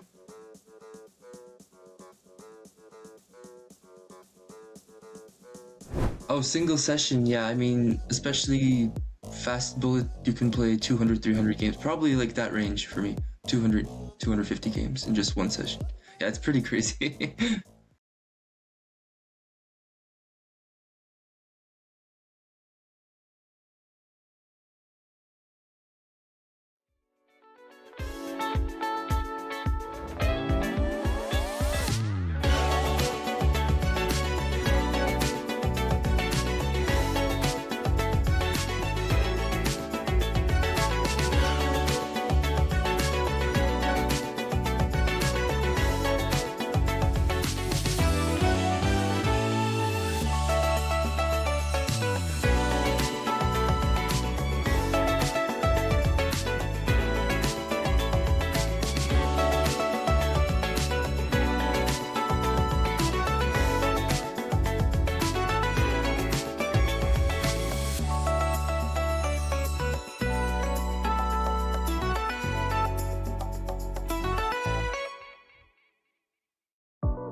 Welcome back, everyone. The Bullet Chess Championship continues. We have some exciting matchups up ahead, but Eric, what I thought would be good to do for the people that might just be tuning in, or even if you've been here for every single bit of the action, is remind everyone not only who is playing, but the path that they took to get here. So let's take a look at the bracket. Of course, in the winners bracket, we have that winners final taking place, but what I'd actually like to do is talk about the matchup that we're about to see next, which is Nihal versus Bortnik, and we can start to see where those names really began. So for Nihal, his journey actually took place primarily in the winners bracket. He had a great run. He was only taken out by Alireza Firouzja, pretty much the guy to beat in this competition. But he took out Christopher Yu. He took out Parham. These were very, very decisive victories, 11-5, 10-6, and then went down in the winners semifinal to Alireza Firouzja. And that has him sat waiting in the losers bracket to face off against Alexander Bortnik, who, if we think about Bortnik's journey, he started with a win over Erdogmus. We just saw Erdogmus in action. He's an incredible player. And every time I was seeing him take out name after name, I just kept thinking to myself, wait a minute, who actually beat Erdogmus? And it was Bortnik. Then he dropped down into the losers bracket himself. He beat Sam Sevian. He beat Minlay. And next up, Eric, he's got Nihal Sarin ahead of him. The losers quarterfinal matchup is set. When you think of Nihal, Bortnik, maybe their journeys to get here, the strength of opposition that they've been facing, what comes to mind when you start to break down this matchup? Well, I just think it's easy to underestimate Bortnik, maybe because we're so familiar with him. He did have that loss against Tang, which is going to happen or can happen. There's no slouch at all. But Bortnik, you mentioned his match against Erdogmus. There was 4 matches at the same time, so we were able to follow some of it, but not all of it. And we know the firepower that he had to deal with during that match. So not only could he deal with the speed and the tactics, he pulled away, and we just witnessed how hard it is to pull away. You need to pretty much do everything well and consistently well, which he brought to the table. It's hard for me not to think of Nihal as one of the favorites. If you want to look good losing, well, he pretty much did that. He pushed Alireza, who's the tournament favorite, the defending champion, the top dog. That was as competitive as a match as we could have expected. But we also know that the styles make fights, and the way Bortnik plays is certainly different than Alireza. And so even though Nihal has looked really good, he's been pretty much ahead. You think of his chess, it's controlled, the nerves are great, the end games, everything is good. He's been ahead in all the matches for the most part. Outside of Alireza, how will Nihal deal with adversity if that happens? Because he's had a pretty comfortable tournament so far, even for his expectations. I don't know if he came in thinking he would beat Alireza, but he certainly pushed him and was close to doing it. But it's the other guys that can catch you. There's a bunch of killers in the tournament, and I think Bortnik certainly has that element where, you might be looking ahead, Alireza, all these flashy new names in chess, the young guys, but Bortnik is time and time again finds a way. He did it last year.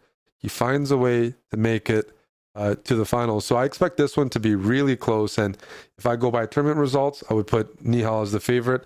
But it's hard for me to do that knowing what Bortnik is capable of. And just at the end of the day, I got to respect the results. And he every year he finds a way to be near the top. Nihal, I think this was a bit of a test. Like Alireza is the top seed, defending champion, but to become in that upper echelon, you got to beat the guys right behind Alireza consistently.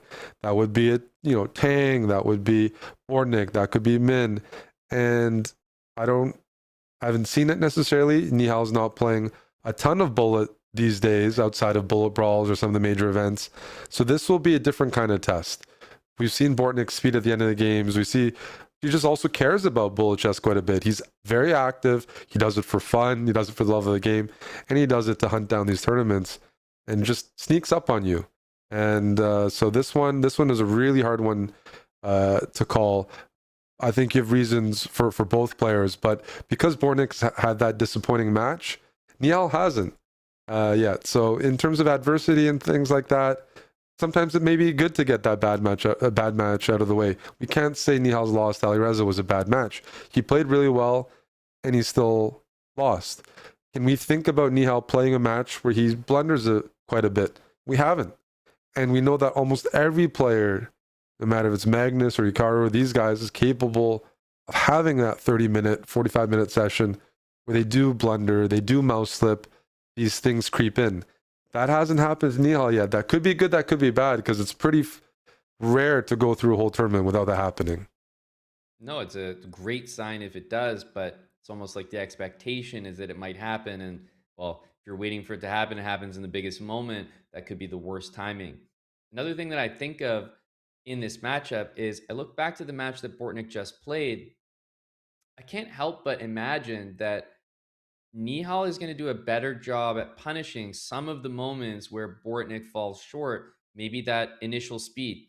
Nihal is very similar to Min in that he does play the beginning of the game very quick, but he handles the end of the games a little bit differently, perhaps more viciously. He will flag those rook versus rook, those opposite bishops. He's very, very good at those as well. And the question is, how long are we going to see the heroics from Bortnik?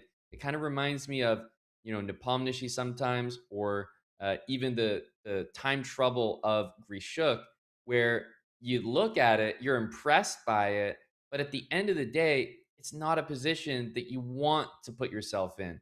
Grishuk's one of the best time trouble specialists, but that doesn't mean he's trying to put himself in time pressure. He'd be better if he didn't. So are we going to see more heroics from Bortnik, or is Nihal going to be that little bit better at punishing the time advantage that inevitably it feels like he will achieve? Bortnik is just slower because he's so good at the end that he kind of plays the game slow and plays the end of the games super fast. So I'll be looking to see how Nihal handles a potential time lead that I kind of have the expectation he will slowly accumulate over the match. And, we've seen Nihal in action before, Eric, at the Esports World Cup, representing his esports team. So a reminder as we get this match set up that the Esports World Cup is coming. It's the ultimate chess showdown. The Esports World Cup is bringing the world's top players and clubs together in Paris to fight for a massive $1.5 million prize pool. EWC Chess is going to be wild, and you can actually watch it all go down live in person. So type !EWC in the chat, claim your tickets before they're gone. And as this match, Eric, needs just a little bit more time to get set up, we are going to go back to a break. We want to make sure the players are ready to go for Nihal versus Bortnik. That's our preview. Don't go anywhere. We got the match coming up right after this.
Welcome back. The Bullet Chess Championship continues, and we have Alexander Bortnik and Nihal Sarin ready to go.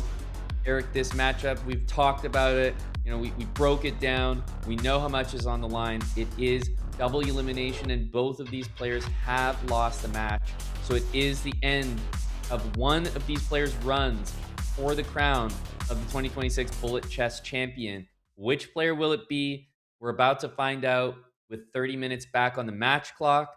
You can see Bortnik there. I think he's probably streaming, animated as always, but he's been feeling himself today. We saw in the match against Min. He has, Eric, that warm-up, right? He's played a match today thus far, and that can be very helpful. It can be. I think you broke down the match well, and I wanted to add to that as we get started that Nihal, if you look at the players, he produces some of the highest move quality in the field. And if Bortnik plays like he did against Min with, down on the clock, down in position, as you mentioned, Nihal converts punishes a bit harder when he's converting.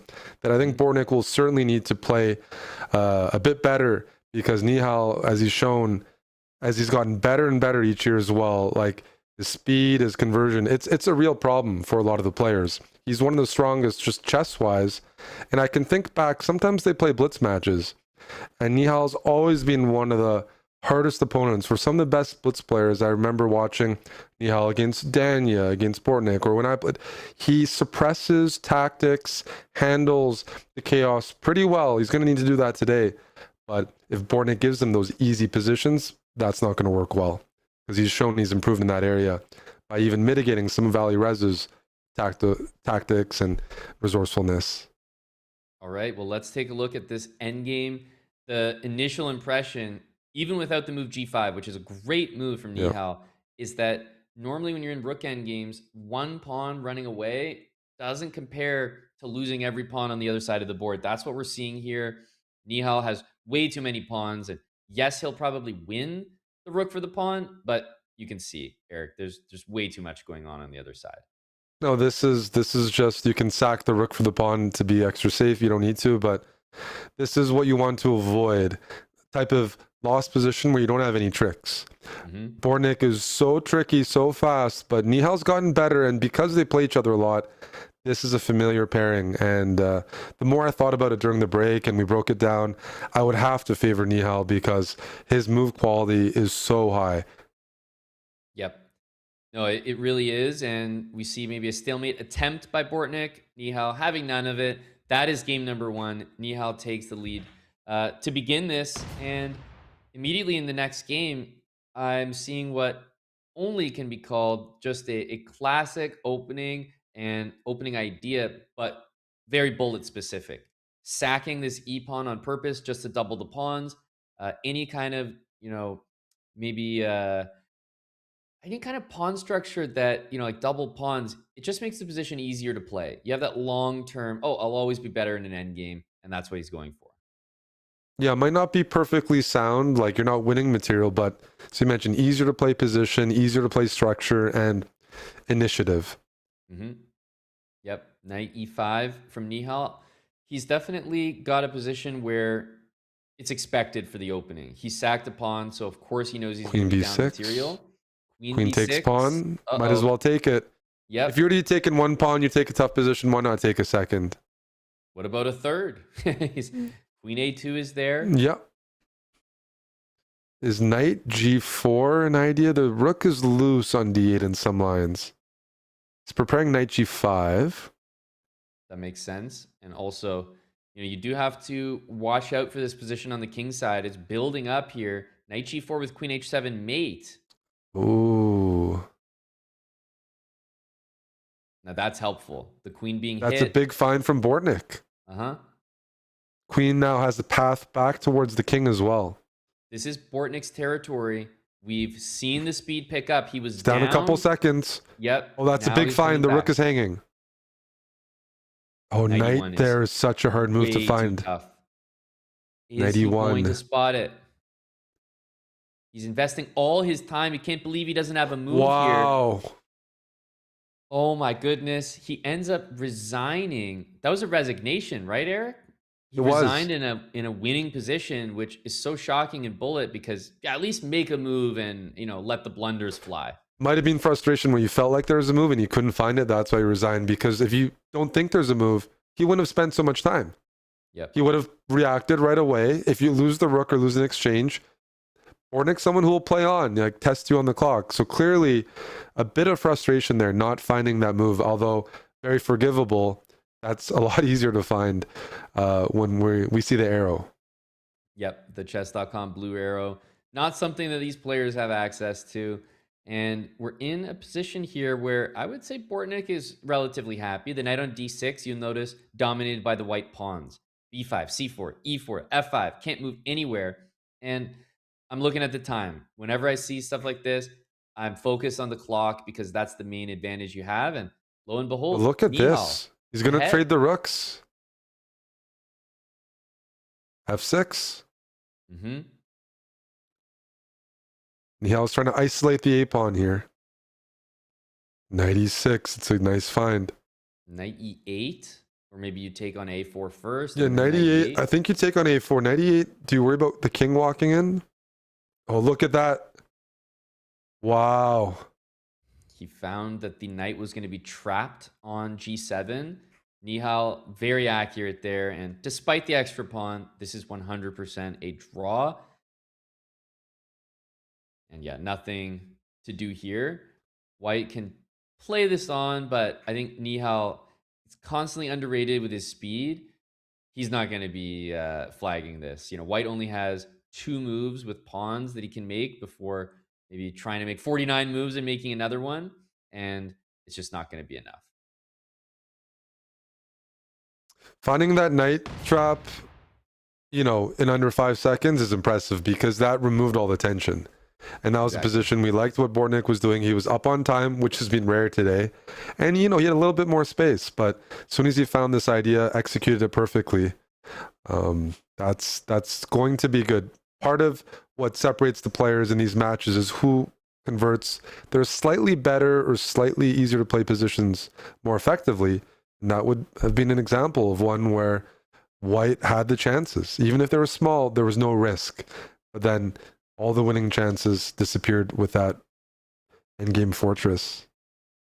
And here's another endgame. Oh. Now, I like the knight just with the nature of the pawn structure being more closed, not a lot of breaks. But I was expecting White to play rook e2. And yes, because now this is passive defense. You got to walk the king all the way to c2. Yep.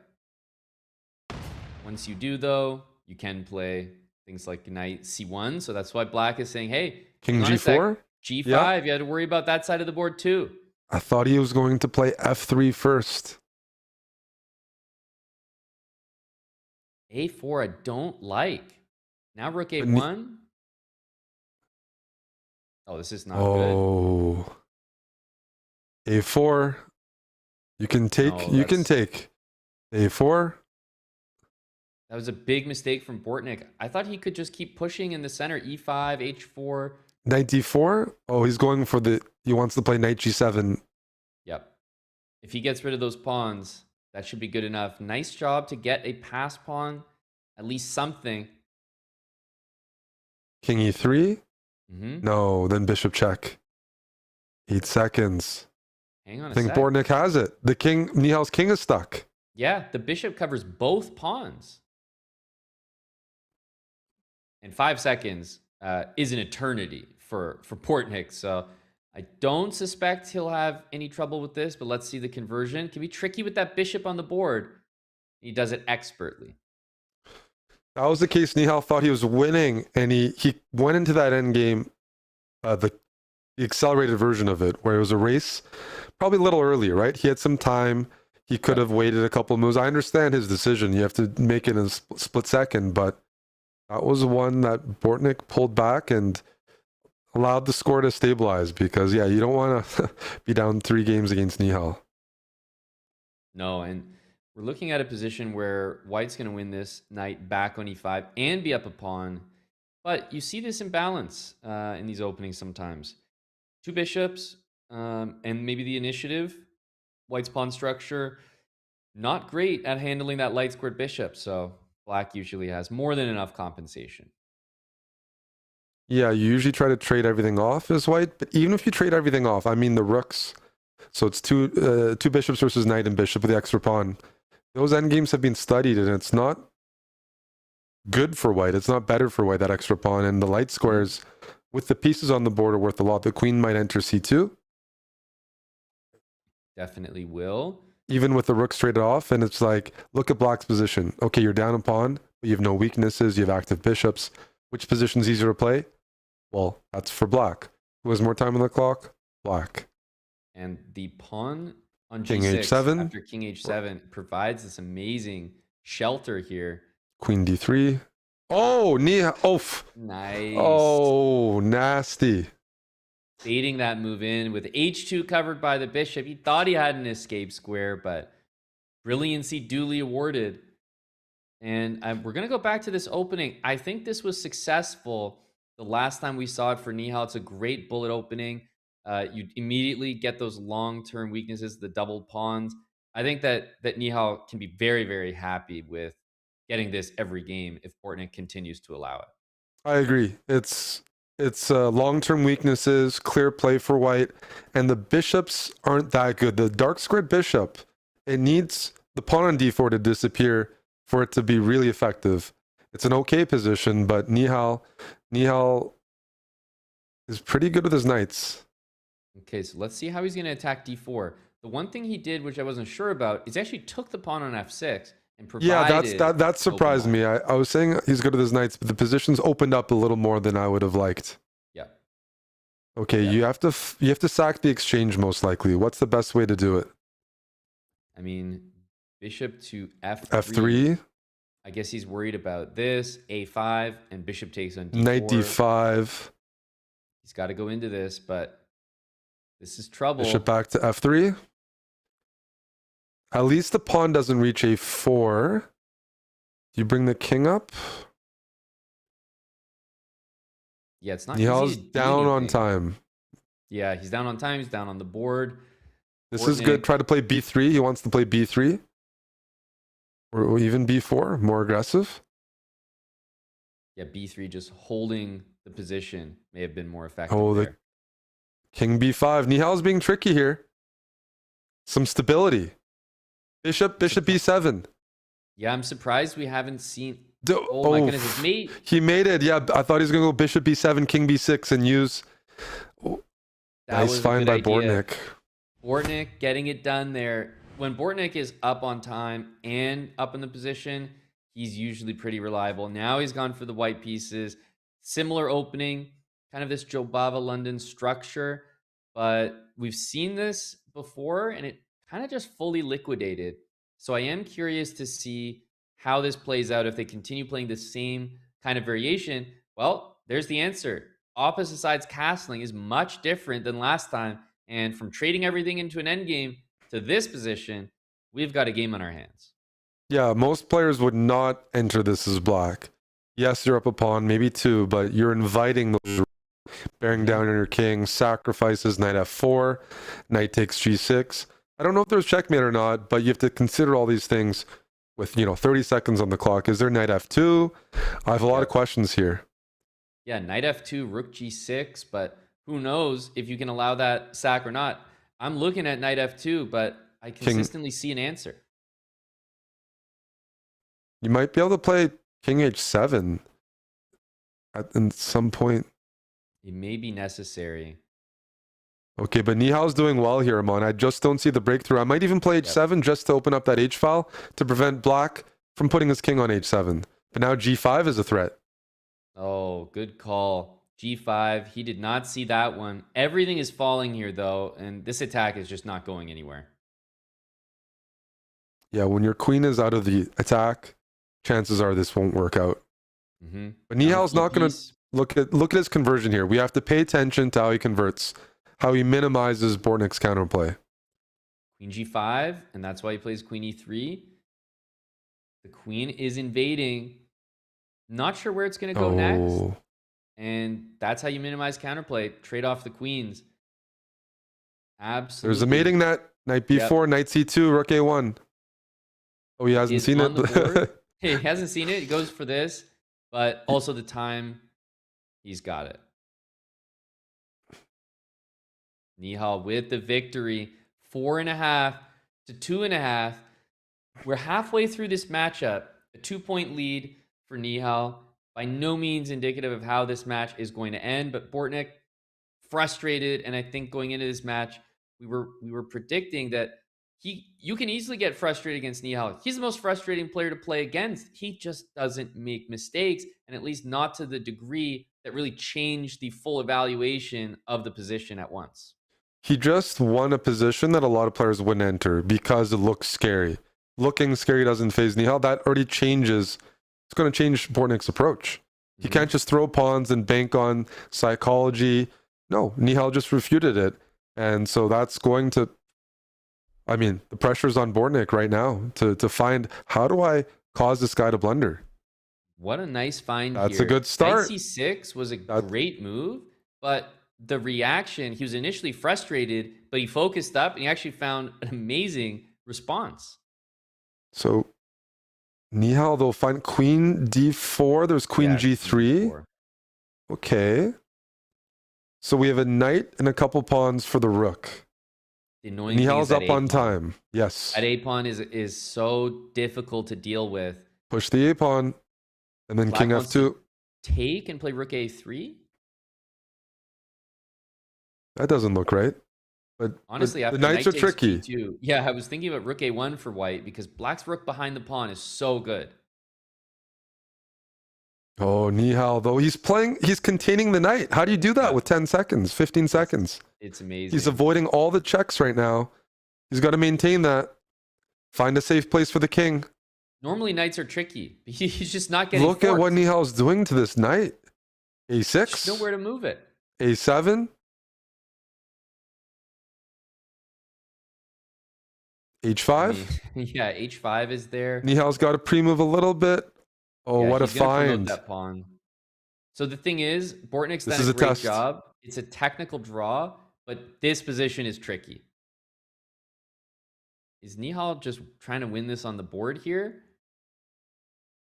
Oh my goodness. It's so frustrating to play against. What a conversion by Nihal. He played every good move. He still didn't try to dirty flag. Nihal's up on time, but he played that accurately. How do you do that? It's incredible. And it kind of makes me think back to whenever I see someone like even Yez with those incredible results, Nihal now, when someone looks indestructible, you think back, how did they get here? Who beat them? Right? And it took someone like Alireza to take out Nihal because right now he's looking indestructible. Bortnik is looking frustrated, but I will say the tides can turn so quickly for Bortnik. He's so streaky, and when he gets that head bob going, he's feeling it. He's streaming. Things can change. So this match is not over. And he's got one of his best positions so far of the match, where he's got rook f5. Okay, that was queen d5 or rook c6. That was a little early. Nihal immediately shoring things up, though. He's going to sack the exchange. Knight g5, I'll sack. Good point. Oh, this is Not scary. allowing it. He's not allowing it. Rook f3 was on tap. Nihal's looking to sack him on and take on d4. That is very scary. The fact that you can't play knight g5 is frustrating. It's really annoying. And the king is completely safe behind it. He wants rook c7 here. You can still do it. Rook c7. That's a blunder from Nihal.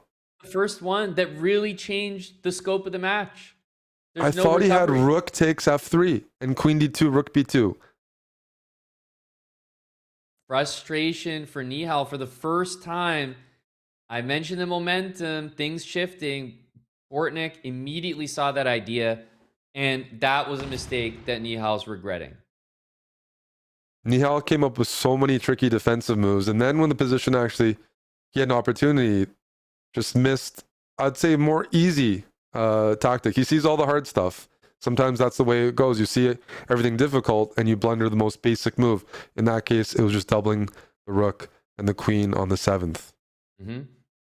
The time advantage, as predicted, has been in Nihal's favor early on. Look at this. He's just so quick. Oh, 10 these are seconds. unpleasant. He's going to grind down the c6 pawn potentially, or play b6. Yep. Both look pretty good.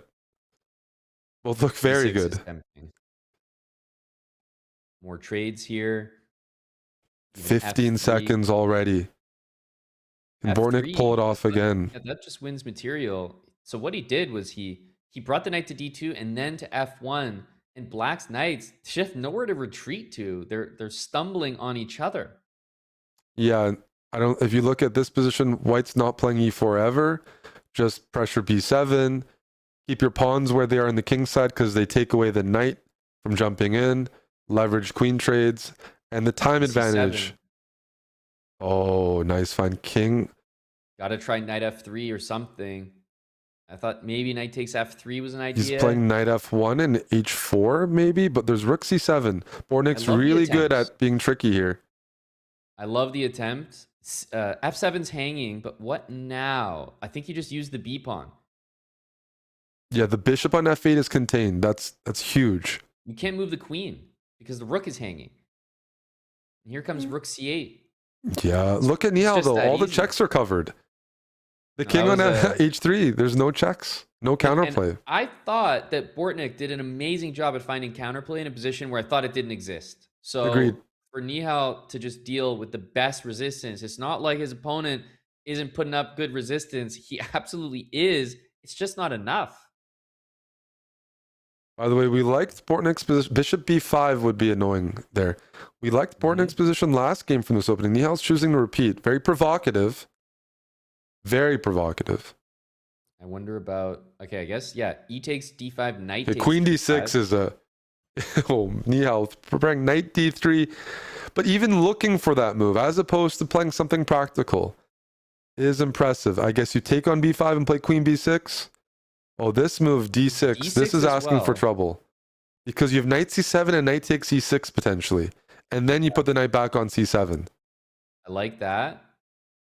You can take that rook. You have the passed d pawn, and you have g4. Queen e8, queen e6. Nihal's a big... Yeah, he wants to stabilize. He's up on time. That helps. He's going to play a5. Now the b6 pawn is defended by the knight. Basically, everything's defended. King Black h7, will probably rook play c8. h5. Okay, this is... What a recovery. And the frustration, you can see Bortnik's almost screaming at the screen here. Yeah, because Nihal won't go down. He'll blunder, but not enough. He needs to blunder like 5 times. Knight d7. I would put the knight like on it. d7. Just go back. Well, he There did it is. in the most frustrating way because it drained the clock. Exactly. Oh, man. Bortnik's got to make up 6 seconds here. And he can't get can rid of the do it. blockade. Yep. But if you don't get rid of the blockade, Nihal is just toying with them because time is disappearing from the clock here. Nihal just this looked is at the so clock. accurate, though. Nihal's not hanging anything. He's not giving any counterplay. He's taking everything of Bortnik's. Wow. Incredible. It's really incredible to watch this conversion. Because he's not just picking like, oh, I'm going to win on the clock. Like, Bortnik is so understandably frustrated. I've probably had the exact same mannerisms playing Nihal. He just doesn't seem to make mistakes. You know, when they say 2 pieces is better than a rook, I wouldn't expect a bullet game to demonstrate that. But Nihal used the pieces, blockaded, and made the rooks frustrated for the whole game. Couldn't find any files or any squares to penetrate with, and just like displayed fluently in a matter of seconds how to play the structure and take away all the counterplay. And here we go, lashing out with f4. That's how you play this opening, even though it looks like a bit of a Take on crazy... d5. Oh, knight takes g6. He's gonna sack. No, he's not. It's Nihal. Yeah, exactly. He's going to take the pawns here. He's gonna play very precise. He might even go f3 or bishop d3. We're at the Yeah, point of the f3. Look match. at this. The king is so well protected. Bortnik's throwing pawns, trying his hardest, but Nihal's just not giving an inch. We've reached that point, Eric, where he's in the territory, Bortnik. He's starting to believe everything. Every move that gets played, it's like, oh, there he goes again. Well, now there's a challenge. Now it's tricky. Takes. The queen bishop has a d4, queen square. d2. Queen h1, I'm on. Wow. What a defensive The move. queen's I'm getting shocked- kicked away. I'm Bortnik's shocked there was queen no- is going the wrong way. Why did he not play knight takes f4 and queen g2? That looks so obvious. He's starting to King believe is him. going to move the king. Even better. Yeah, there is queen c7 as an idea, but yeah, queen d6, same plan. Nihal is up 4 seconds. Let's see Bortnik's got Bortnik's this speed. rush here. Bortnik's speed is going to tell the tale here. 6 He's going against for mate. 10. Nihal's going for mate. Oh, rook e8. Oh my goodness. You just can't. How do you fight against that? The guy's got 2 bishops and a rook, no pawns, and he's setting up checkmate. He's constantly preventing Bortnik to queue up pre-moves. We've seen him predict pre-moves, but against Nihal's playing such challenging moves that it stops him in his tracks and completely That's takes exactly away. what's happening. Is Nihal at the end of the game, Bortnik is faster, but Nihal still plays accurately in a moment where you'd almost expect someone to take a risk, make a pre-move, shuffle. But Nihal's like, no, I'm just going to keep looking for the best possible move. So you can never pre-move because he's got the best move queued up. You're going to have threats to deal with.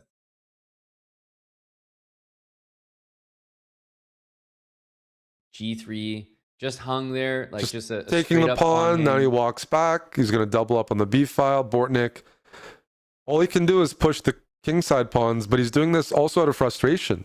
There's no counterplay here. No, he is. He hung G3 out of frustration. B2 was a nice sacrificial tactic with knight D3. 94. Oh, he almost lost the rook. G5 might be played. It's written on his face here. F3 is hanging, and there's checkmate ideas, but at this point, you can just feel how exasperated Bortnik is with this match. Knight check. Oh, this is... King has to go to h8. Then maybe rook c3, rook c8, checkmate after king h8. That's brutal. Wow. Oh, it's so difficult because I honestly can say that I thought in the tough positions that Bortnik got, I really thought that he put up decent resistance, and it's just not enough, and that's why he's kind of hanging his head, a little dejected now, because when you feel that you haven't played terribly and you've handled tough positions with pretty good effort, but it's still not enough, it's like, well, hats off to Nihal at that point. Yeah, Nihal puts so much pressure on a lot of the players to play top moves in Bullet. Very good moves is one thing, but he's playing like elite moves, and you have to change your game plan. What worked against almost everyone else in the field, it's not working at all here. Yeah. And how it's hard to make that adjustment. And even just the level, Nihal's just levels improved in chess, just straight up. He's one of the strongest players chess-wise in the field, and the gap is showing a bit. Here we go, 9.5 to 3.5. Eric, probably He's going to if you're take like me, and take you on weren't even paying f7. attention to the match clock. It's at 2 minutes. Like it's just been an absolute stomp. As it almost reminds you of Hikaru, the way the score just kind of creeps up, and the next time you look, it's like, whoa, you blink and it's like 4 or 5 in a row. That's how it feels playing against Nihal. Oof. Where's the finish here? You can Yeah, drain the clock. Oh, look at that! Come on, this is he's allowing nothing right now. No, the knights. Oh no, that was tough. Rook h2, right when you thought, oh, rook e3, some counterplay. Nope. Bortnik's down on time. He's got the active rook. Yeah, the thing about Nihal is he's so accurate that I find myself constantly expecting him to be slower than he is. It's something I've thought about Nihal for a long time.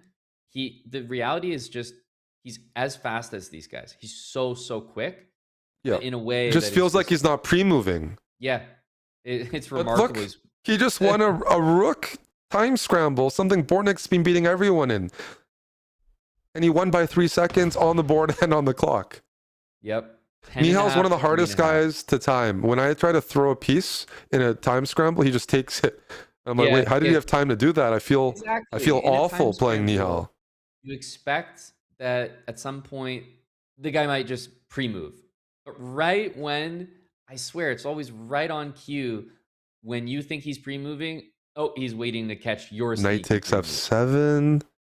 Doesn't quite work. Knight f6 maybe. This will be 10.5 to 3.5. And Yep. Yep. This will be the last game.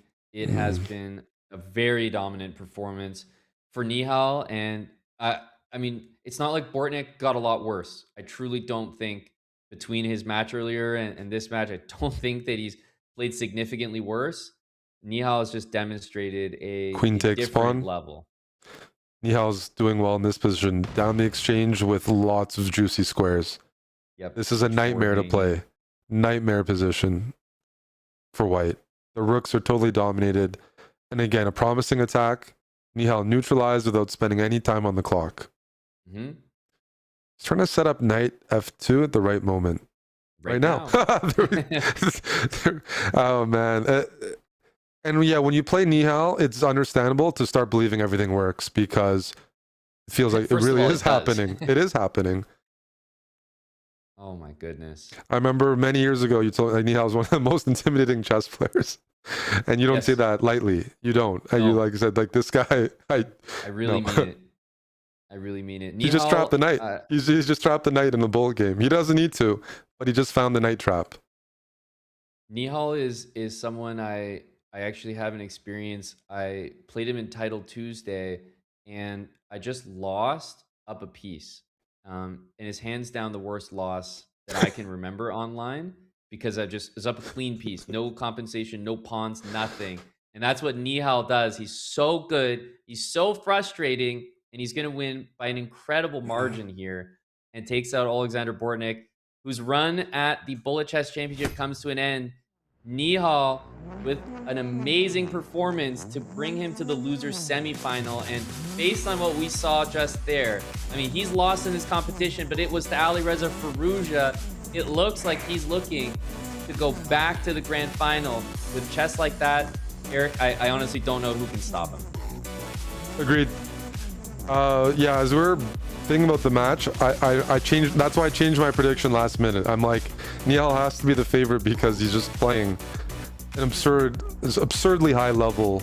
Accuracy, pre-move anticipation, everything is, this is the best we've seen from him. Yep.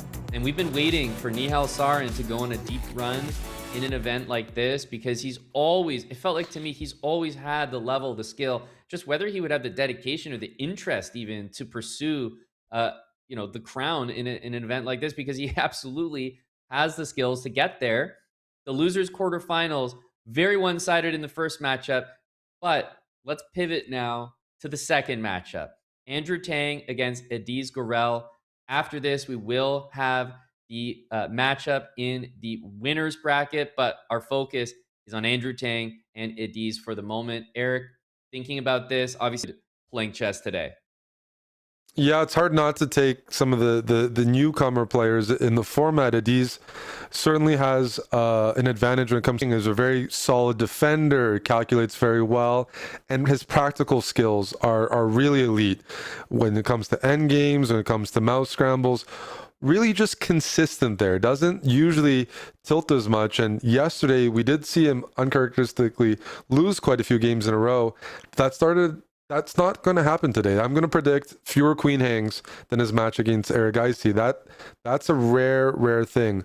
His motto, like he has his openings, a more narrow repertoire than maybe some of the players, but he knows it really well. He gets good positions. The London system's one of them. And usually, yeah, he puts in, if you beat him, you still have to play very, very well. It's going to be an interesting clash because I know Ediz likes to attack, but Andrew likes to defend, likes to grab the material, likes to find solutions. He's a very concrete player, doesn't get phased psychologically by that. So it's whether or not Ediz can kind of jump on this type of success Arjun had, where eventually those really sharp positions paid off for Erigaisi yesterday. We'll see, because sometimes Tang can be just rock solid and tough to break.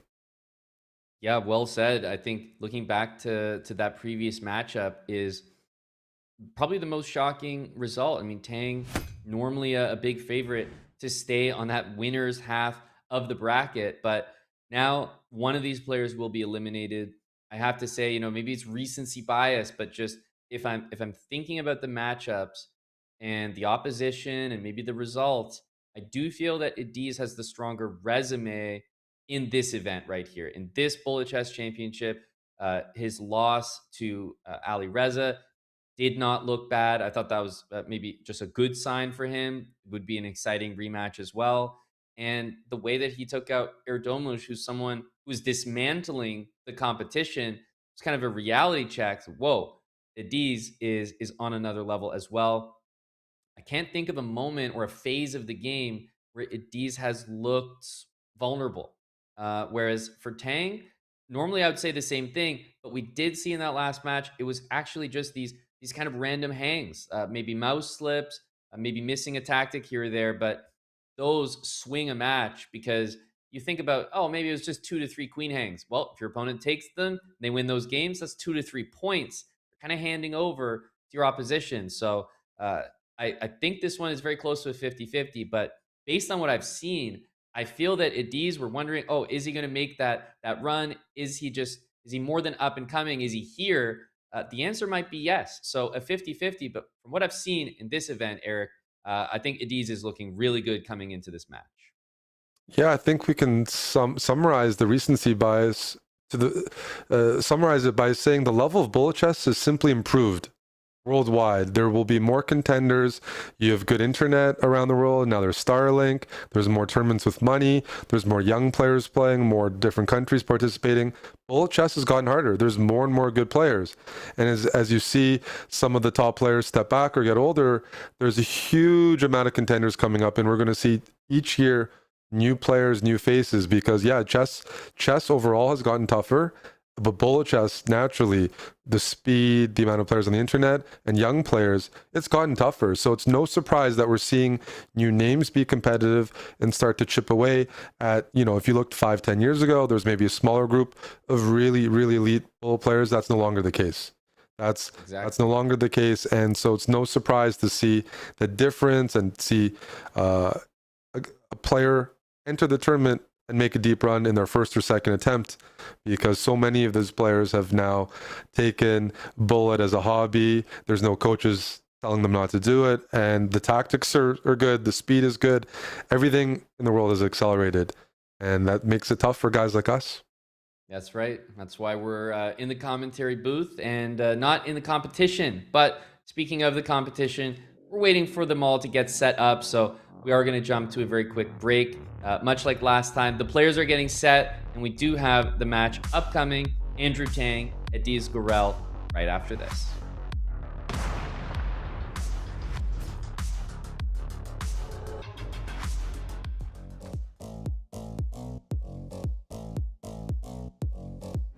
Oh, I was much better 10 years ago than now. I actually hated just all these dirty tricks. It's more when you're a kid, you're doing that more often than you're already adult. I don't know. Actually, I made the players, I banned them because they made dirty tricks on the Chess.com.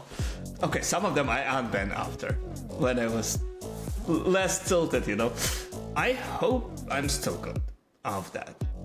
And that's important. Firuja is so good in that.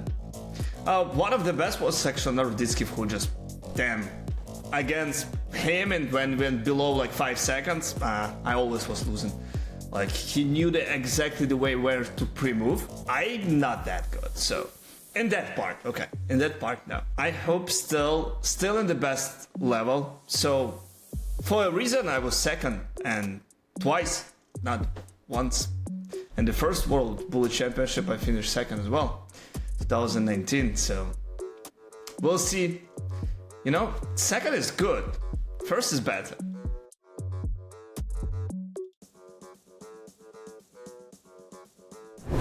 I didn't have a coach like that.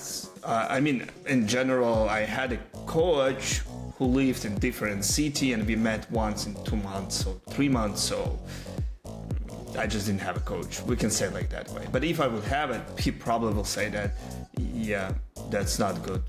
I think Bullet acceptable to play even for young generation. I mean, maybe it's not 1,000 games a day to play, but why not? It's help you to just take decisions faster, right? And your calculation speed increase as well. I think it's not that bad.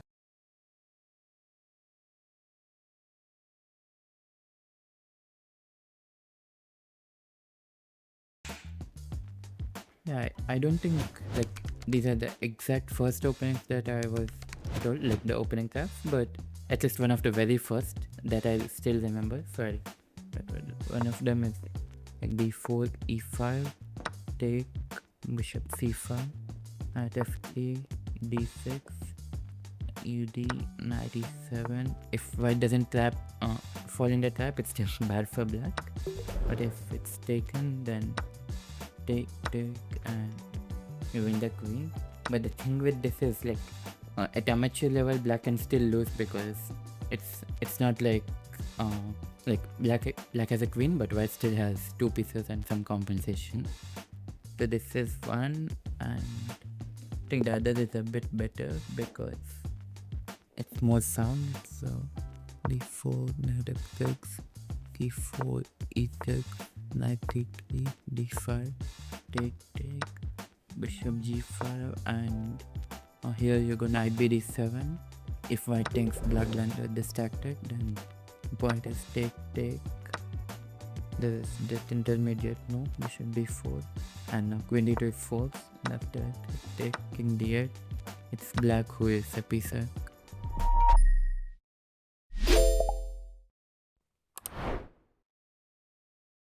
Hey guys, if I make this in one go, we're gonna launch a no ads plan.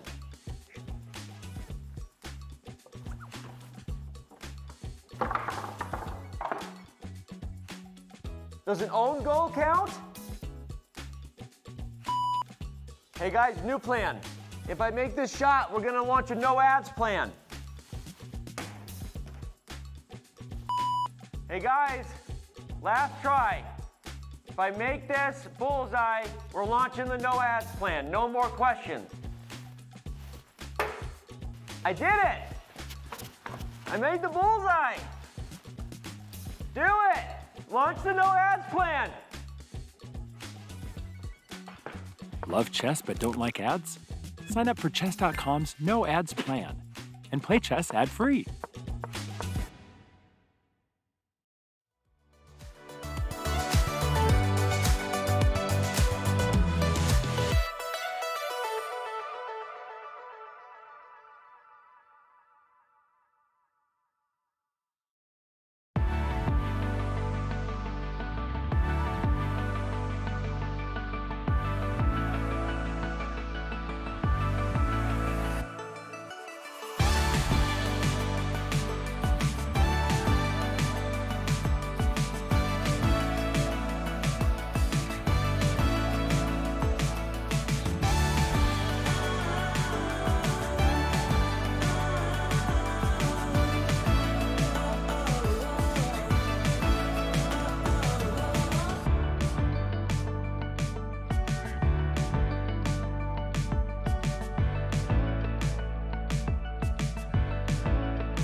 Welcome back, everyone. The Bullet Chess Championship continues.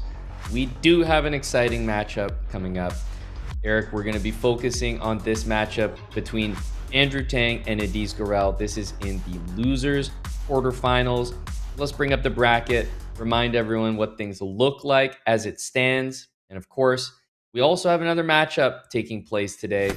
Alireza will be in action, but that's in the winners bracket. Here, Nihal Sarin is in the losers semifinal. He won his matchup against Bortnik, and wow, was it ever an emphatic result.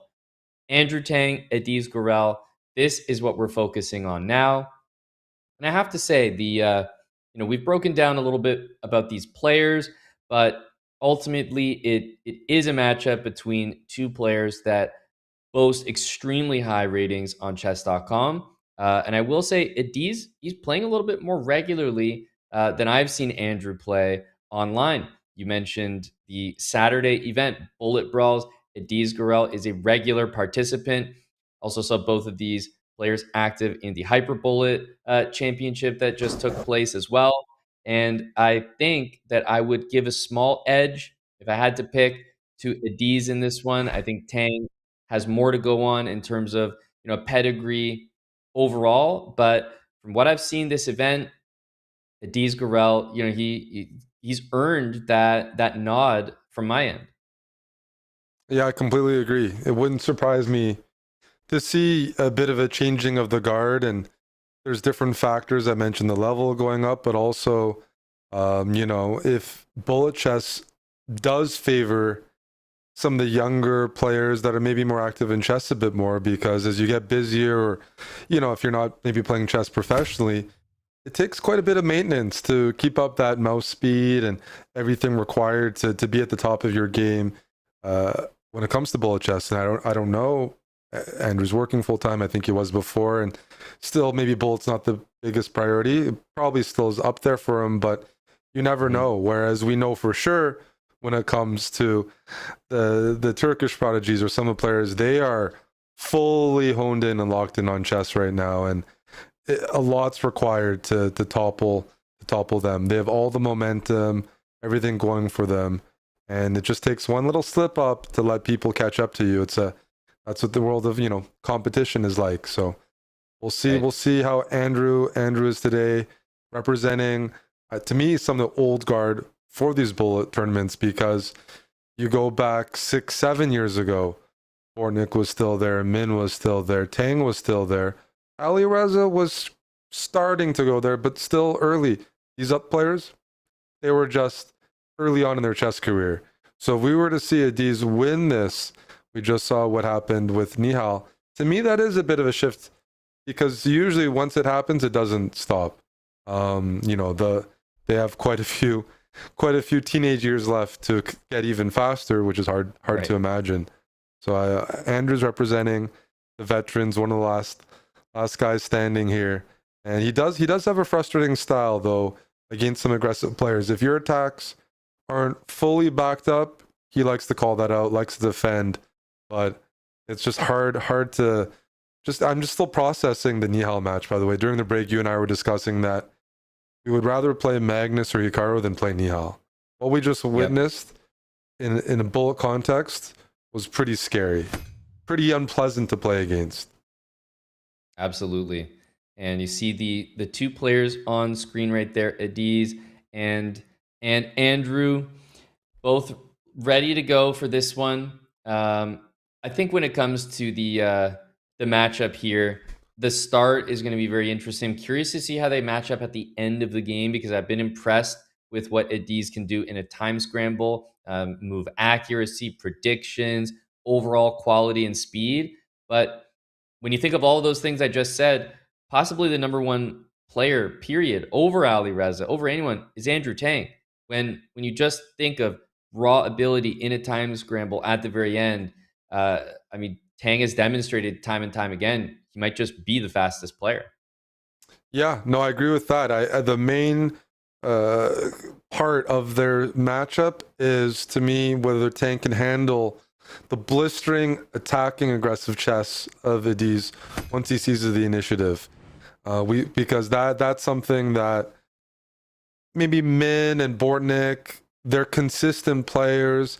Adiz really goes for the throat, and it's a tougher task. So that's what I'm looking out for. But you're right about the mouse speed, which is why I'm still shocked by the slips and the blunders that we saw from Andrew. It wasn't his best yesterday, his match that he lost against That's the thing about Erigaisi. Bullet. You know, it's just different day. Sometimes you bring a completely different level. So let's see what level he brings today. That is a fork, F3 and B2 hanging. And I'm curious Nice now, move. Andrew with the white pieces. Yeah, he's dodging everything, and he owns the D file, which is really nice. That leans me to prefer white just barely in this position. He likes these technical positions. So stylistically, this is good. It reduces a lot of the variance, the tactics, the counterplay. And then it goes into what we're headed towards is a rook versus rook endgame with pawns on the board. But we rate Andrew's mouse skills really high. Although that looks like a move that Black was potential waiting for, by the way. He couldn't play it previously. He knew exactly what he was doing. These pawns, by the way, they actually can't be stopped. It's something I run into all the time in Bullet. I think I can stop these two pawns with the rook. Check. With my king nearby, it just can't do anything. No, that's not. The E pawn won't do it. I guess you'd like to walk the king to D6 and claim there's checkmate on. There you go. Ooh, that is There a is bit a claim tricky. here. Rook A1. There is a claim. He's going to need to adjust. We're getting our time scramble here. Oh, he went the wrong way. King F5, he didn't expect that. Andrew now is in his territory. He is faster. Let's see if he can demonstrate that. He's down a second and a half, though. Yep. But I mean, Andrew downtime, I don't think he's going to be too concerned. Let's see that speed. And I mean, look at that. Tang gets the win. That's the first time we saw the raw mouse skills on display. Rook endgame, and impressive in the first iteration. It was from a tough endgame. I mean, he was down a pawn, and there was that one moment you mentioned where there's a lot of Adiz Gurel on the screen right now. He's looking very focused. double anger after that first game. It helps probably for Adiz, maybe play both sides of the board there and get double the vantage points. Yeah, normally speaking, if the match trends like that, where they have some rook endgames and you're relying on time scrambles and some speed, that should favor Andrew, even though Adiz is super fast. So I'm not saying he's worse, but that takes away some of the edge that comes with Adiz's chess. I expect him to keep pieces on the board a bit more often and try to pose some tougher questions. Right, and Adiz... Okay, so yeah, actually, Adiz has the white pieces here. I got tripped up by the double cams. I was wondering which side he was playing. He's playing white, and I'm looking at this position. I don't know that I would have played this, and look how strong it is. Wow. There's queen Takes h6. h6, queen c5. Queen Bishop c5's E4. coming, but he's going for mate. Yep, he's got mate lined up here. Bishop H7. d5. Where is it? Now, It's tricky. b4, b3. I mean, e4 I kind of liked as a move. He's lining up something here, but I don't know that he actually has the mate. He had He's the up right 2 instinct. seconds. Is Tang going to recover the way we've seen Adiz before? is slowing it. down. Here comes the speed. Yep. Tang is so good in these positions. Oh, Adiz though. Here comes the king walk. Yep. Really well done. Wow. That's an example. Adiz was like down a piece, but he recovered in the sense he still attacked. Instead of going into just a time scramble, he decided, let me keep playing challenging moves. Yep. And that's what he did with his pawns. Mhm. Exact. That reminded me of Nihal a little bit, how he might handle that time scramble. There's this new way of handling time scrambles where the kids are just saying, well, you know what? Why bother shuffling when I can just play fast moves, but also the very best? Yeah. That's scary to think about. Yeah, when it comes to just shuffling, Andrew's really, really good at that. But it does come with pre-move anticipation and a bit of a risk aspect that, as you mentioned, Nihal exploited it in the match against Bortnik. Mm-hmm. Let's see here. I like the position for white, when that pawn was on d4, but Adiz has done a good job. Won that d pawn. Now the bishop on b7 is B5, so strong. After b5 is coming. b5, b4, dislodging the knight. More and more weaknesses here. Oh, that's a problem. Now there's mating nets on the back rank. You got to be real careful here. Yeah, but h5 is geez. also hanging. b4. Oh, and he has the fork as well. Yeah. All the tactics went towards Adiz, and when he gets the initiative, he's a killer. Yeah, he doesn't let up. This knight, though, kind of in an awkward spot. Very awkward. Oh, he pulls it out. He's up on time. Okay, pawns are falling, but that a pawn, that's the difference here. Adiz still has the a pawn. Andrew's trying to drum up some counterplay. He's going to have to guard a2 with his knight. Oof. Wow. And that's actually checkmate. That Unique is. checkmate as well. Adiz looking strong early on. Tang in the final moments. Can get some stuff done. He's also, Adiz, not playing the London. He's playing bishop g5. So kind of a mix between a few different openings, like a Torre attack a little bit. Yeah, black is normally okay in these lines. And it simplifies, which I think is something Andrew... Wait, you can take Takes on in c8 and play bishop bishop b5. Oh, missed opportunity. You don't see that much from Adiz, missing a winning tactic. Yep. Whereas, I mean, obviously you don't see it from Andrew too much, but it has been a little bit of a recurring motif that Tang has a few blunders that can cost the entire game. f4? And yeah, they do F4? happen. Wow, surprised to not see f4 played there, by the way. a5. I think Andrew's consolidating on the dark squares. Lots of trades incoming. If all the major pieces trade off the board, then I think Andrew's going to be very happy in the end game. Yeah, and I think the major piece is the queen. The queen stay on. Adiz can be pretty tricky and try to maximize this. Rook d4 is a nice find. Yep. Bishop c2. Rook e2. I'm waiting for that f4 or f3 move. Got to get something going, it feels like. Andrew's up on time. He's doing a good job of containing Adiz. Avoiding sharp play. Andrew up on time is scary. Oh, he at hung the e6. Oh, there's a brief moment there. He just hung. And now this is totally different. Rook g2, rook d2. This has got to be over. Although the bishop does not coordinate very well. Bishop c4. Yeah, you got to get those rooks out of the way. It's mate. Bishop f3 or bishop a4. Nicely done. He's going to resign that one. Tang with the win on the board there. And yeah, when Andrew gets a good position and he's got extra time, you also know how dangerous he is at the end of the game. This match is delivering. So if we're coming up to, the 20-minute mark, remember there's only 30 minutes on the match clock. Win by 2 is in effect, but Eric, in all the matches today, we haven't seen any tie breaks.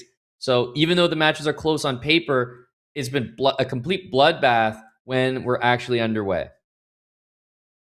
Yeah, There's for a sure. mistake. I will. That looks like a mistake, but in terms of mistakes, it's not the worst exchange to lose because you still have your major pieces to come up with an attack. It's not good, but when you blunder, you want the queens on the board. You want an opportunity to come back in the game. But look at that. Queen f4. Don't take d4. That's a poison pawn. Yeah, this is a pretty big problem. The problem for black, though, is that bishop. If you get that light squared bishop in the game or trade it off, I think everything is good again. Even though Andrew won the last game, he made 2 blunders there. They both could have cost the game. Adiz didn't find them, but if you ask me throughout a match, at some point he will. So even though some good chess from Andrew, needs to tighten up a little bit because can't afford to one-move blunders against a guy like Adiz. Knight f4 is an idea. If you could free up the knight. Okay. Yeah, you don't even mind trading Queen f5. queens. Queen comes knight f5. This is f4. great counterplay from Andrew. Knight f4. Exactly. Use all the pieces. Bishop d5 check and then knight Shocking f4. move. I can't believe he didn't play knight f4. Knight on e3. Adiz is down 6 seconds though. This is Andrew's wheelhouse. Let's see. The knight is so tricky. I think white is a huge favorite If Adiz pulls this off, I will be impressed. Because everything's defended, right? There's absolutely nothing wrong There's with no White's weaknesses. position. You have to gamble. You have to just sack at some point. Yeah. Andrew's playing like a machine here, not giving anything.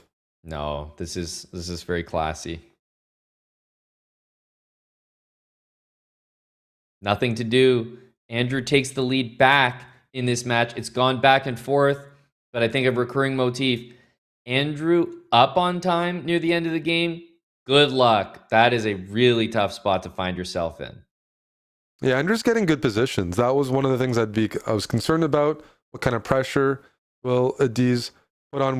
We have to mention, though, Andrew was also up early against Arjun, and Arjun made some adjustments and started to get playable, sharp positions. We'll see if Adiz can do that. All right, G4. Pawn can even go to G5. It's fairly well placed there. Keep the queens on the board. You can play G5, but then take an 84. Yeah. Time is even at the moment. I have been concerned with the speed from Adiz because he's been up in previous matches, but down here. Knight D3. The knights look good. I almost want to play. Okay, now the B pawn is. Is this just a blunder, though? It is. With tricks, with counterplay. Yep. Need an escape square. F6, H6. There it is. Andrew, as I said, he likes to grab pawns and find concrete solutions. So this is not something he's uncomfortable with. Knight, wait. Now he's giving up some counterplay. A lot. Now but it's not over yet. That's a dangerous pawn. He's down 6 seconds. Adiz needs to speed up. Easy path forward. So at least this for black, is you so know scary. your moves. Check and knight back to C5. Adiz did that so well. The knight's coming to D3. You got to be careful. Let's see. This is going to be a real test. Adiz is dealing with this B pawn running away. Oh, what a solution. Oh my goodness. How did he find that? It's incredible. Everything with tempo. It's a really remarkable solution there. And that's check and mate. And Adiz Gurel, this is the thing, Eric. In the time scramble, he's following that new, I feel like it's the new school of time scrambles, the accuracy. Like, how is he finding that idea instead of just panicking and making a quick move? Yeah, he found the only way to stop that pawn, taking with check, finding rook b8 in a matter of seconds. Well, the hard part is you have to be really good to play that style. That's why we don't see it more often. Yeah. Here we go, Queen D6. Another good position for Andrew. He likes trading. He likes pawns. Queen D6, as you mentioned. Adiz is not getting the type of positions that will bring him success in this match. Yeah, I'm liking A3 in terms of counterplay. I was concerned about knight Rook F5. D4 or this. There's the queen trade. Very helpful for white, but Adiz is going to get a very strong bishop on D3, Bishop E2. for example. Some speed from Adiz. Yep. Here come the pieces, though. Rook A2. Rook D4. That's the and now difference. this is Andrew's wheelhouse. Up a pawn, up on time. He can shuffle, slowly make progress. This will determine a lot in the match if Adiz can actually hold this. So G5. No, he goes for F5. King F4. He's making great progress so far. King's slowly being pushed back. The knight's lacking oxygen on F8. That's a check. Rook Knight F7, D7, no. Knight D7. Check. Rook takes pawn. Uh-oh. Adiz is making a comeback. It's totally flipped around. You can't... More and more tricks. Yeah, he's going for checks now. You can win this as black. Time scramble. Adiz is up a second. And they That's will an make it impressive draw. hold. That's an on impressive the board. hold. Yep. Andrew's shaking his head because it's just really impressive. You see Andrew in those positions a lot. Up a pawn, even time or slightly ahead. The expectation is a win. And he has that expectation for himself. He's almost just kind of shocked that it didn't happen. So again, this type of position, Adiz with white is not impressing me whatsoever. Not getting really sharp positions, not getting good positions. And Andrew, given the bishop pair, good structure, easy moves, he'll build the clock, he'll gain space. He's just better here, and he's not being tested tactically. Yep. So this is basically Andrew's playing a line against effectively the London setup, and he knows the London so well. No. He knows a good line to play. He's been better every single time that Adiz has had white. It's I agree with you. It's not a good sign. Just take on d4 with the rook, and I mean you've got just pawn takes on g3 at the end. That's knight f3. Sacking. There might be rook h1 ideas here. Yeah, I'm trying to go knight f3 just to be safe, although there might be queen c5. It's very sharp. Adiz has to make a move. Yeah, he took too long. So let's see. Do you grab the bishop? You just have this position, but you're down on the clock with your king exposed. And there's mate on e3 if you walk your king to the wrong square. Yeah. And on h1. There's nothing to do there. Andrew, like basically those openings, we'll have to pay attention the next time we get it. But Andrew's playing the London with white. He's getting, let's say, good or reasonable positions. It feels like Adiz is sort of pre-moving the London without maybe the real expertise that Andrew has there. And he's getting terrible positions. So really curious to see what happens next. But if Andrew's getting good openings with both colors, is not a good sign for this match for Adiz. Agreed. This could snowball. This is not a good position for Adiz right here. With white getting worse positions is not a recipe for success. And that's a fork. Knight e7. Simple fork miss. Yes. It's coming too easy for him. Andrew's down 12 seconds though. Yeah, it looks like Adiz is going for a different strategy, all in on the speed. And the problem is, Andrew's just the fastest at making that comeback, similar to Bortnik. Andrew down 15 seconds though. This is risky territory. Objectively, it should be too much. So let's see what he can do. The knight's tricky though. If you're not up a pawn or you're not up like a really good pawn, this can be tricky. I would lose this as white because of 12 seconds, but Andrew is one of the best at this. Okay, you need to mobilize the pawns, but he's cutting the king off. Yep. 8 seconds. He's just not sure. Just not moving. Are we stuck here? I think we lost here. The board. We are. Yeah. Here we have to keep commentating. We're visualizing g5 play, knight h7. Yep, exactly. I think at this point, the moves are coming. Andrew's looking a bit panicked. The eyes are darting across the board.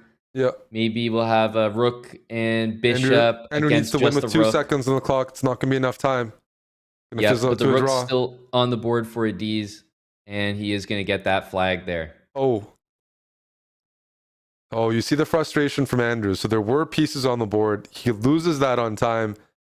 And his time management was surprising that game because he spent a lot of time from a good position. It was like kind of that moment you mentioned. He missed an exchange.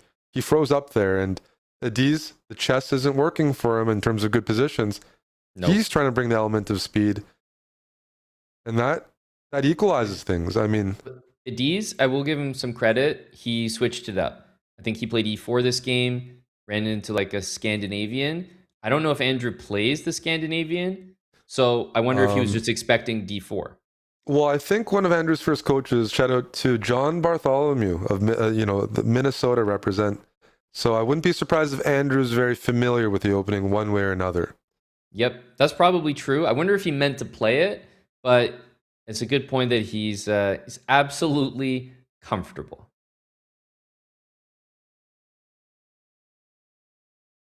.33. I keep looking at the time because Adiz has gone for that strategy of being way up on the clock. Terrible this game, position. He's down. And we're losing are these guys too fast? We're losing the clock again. Yes, I think so. Oh man, this is going to be a tougher one to visualize. There we go. Okay, pawn on c5 is very well supported here. Black's probably trying to maneuver that knight. Knight c6, knight d8, knight b7 or something. Like, get that knight to attack the c-pawn, and there he goes. But Adiz is doing a good job of like keeping that pawn on c5 as long as possible. Now it's a time scramble, even material. Black might be better, but it's all about the clock. And he's caught up a lot. Adiz is really fast here. He's banking on Andrew not going for any of those dirty moves, but I think I would prefer... Oh, Andrew traded. That's surprising. Wrong idea. There's mate. And it's checkmate on h8. Oh, man, I'm shocked Andrew traded there.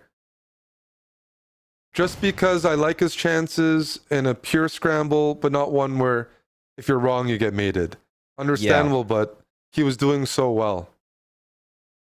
This is such a close match. If you keep the pieces on the board, you feel like Andrew has that, but Adiz with, maybe he didn't have that all calculated out, but his instincts were telling him that was the right thing to do. It paid off. Adiz suffering again in this structure. Yep. Haven't seen him do well against the London. 96 wins material. Andrew, I don't know if he's missing forks. That's multiple. He's missed so many basic forks, and it's starting to add up. This reminds me of the Erigaisi match where material kept dropping, or he's missing taking it, and I'm telling you, you can add those up, and that's meaningful amount of points. Fortunately, he still has a really good position, and the clock. His knight's trying to maneuver to f6 to set up a mating net. Yep. Or you can simply take on g6. Yeah. That's unpleasant. Knight e4, queen e4. Now the knight's tied down to h7. And now rook c7, potentially. Ooh. A rook c8, queen h7. He sees it. No. He sees it. Oh, no. Andrew's setting it up. Andrew, he's missing it. Oh, he was in check. No, but he missed it. You're right. I thought you set up queen h7. You're right. He missed queen h7, rook g8. Oh, my goodness. He's got it this way. Anyway. Okay. Yeah. Eric, the right guy won the match. We were going to lose our minds there. Queen h7 was just such a pretty finish. This is yet another catastrophic opening for Adiz. He's back to pre-moving into d4. I mean, it's just really, really bad. I'm very surprised he's playing it because he knows it's bad. Yeah. Black has a good light squared bishop, good center, good pieces. Just not putting Andrew under any pressure. Andrew, some of his losses, he's defeating himself. He's missing, as you mentioned, some forks. But we know Andrew has another gear available. We're waiting for Adiz to show what he can change up. Because for Andrew, he's getting good positions. He converts them. He's going to have a comfortable lead. We got, 7 minutes left. It's a tied match. But you can't keep playing with fire and getting bad positions. Well, one thing I can say from the spectator's point of view, this has absolutely delivered. And it looks so likely that we are going to see a tiebreak, but anything can still happen in these final 6.5 minutes.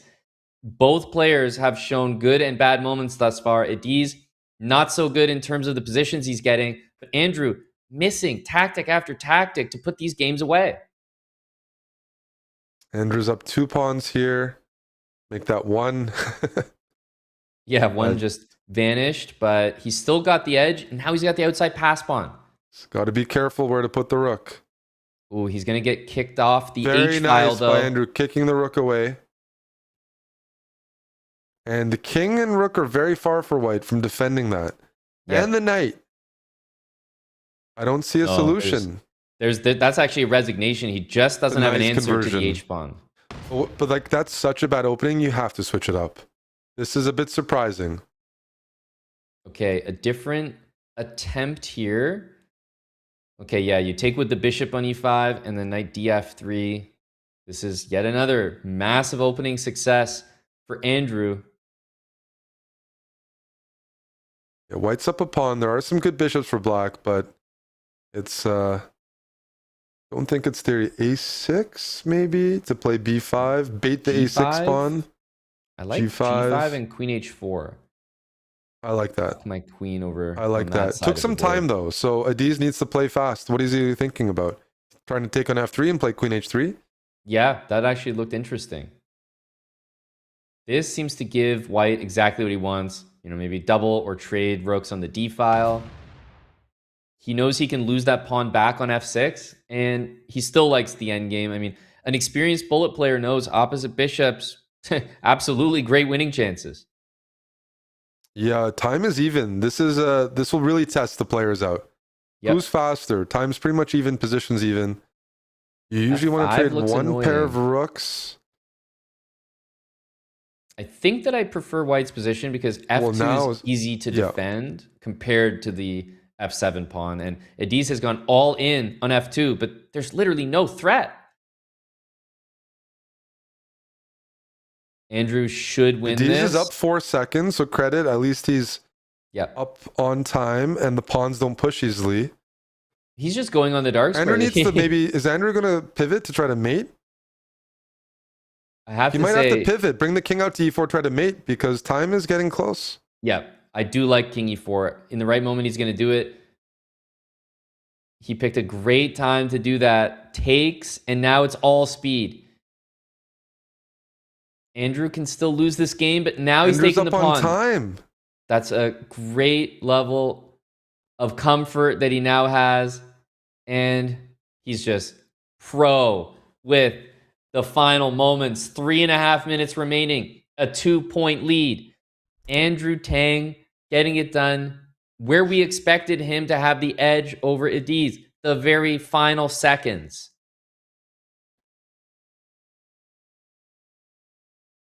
Wow. This is possibly, Eric, we already have to say it's must win, right? It's must win, and it's another comfortable position for Andrew. Felt like Andrew came pretty prepared here. He's produced great openings as black. He likes these build-ups, the bishop pair. Yeah. I mean, this is already horrible for Ediz. How can you come up with tactics when your bishop on b2 is stuck behind the pawns? Your pieces are all in the back rank. This is bishop g5, bishop f4. Oh, careful. Yeah. That's a random blunder, which we've seen Andrew do a little bit. And queen takes f5. Okay. And I believe bishop d4.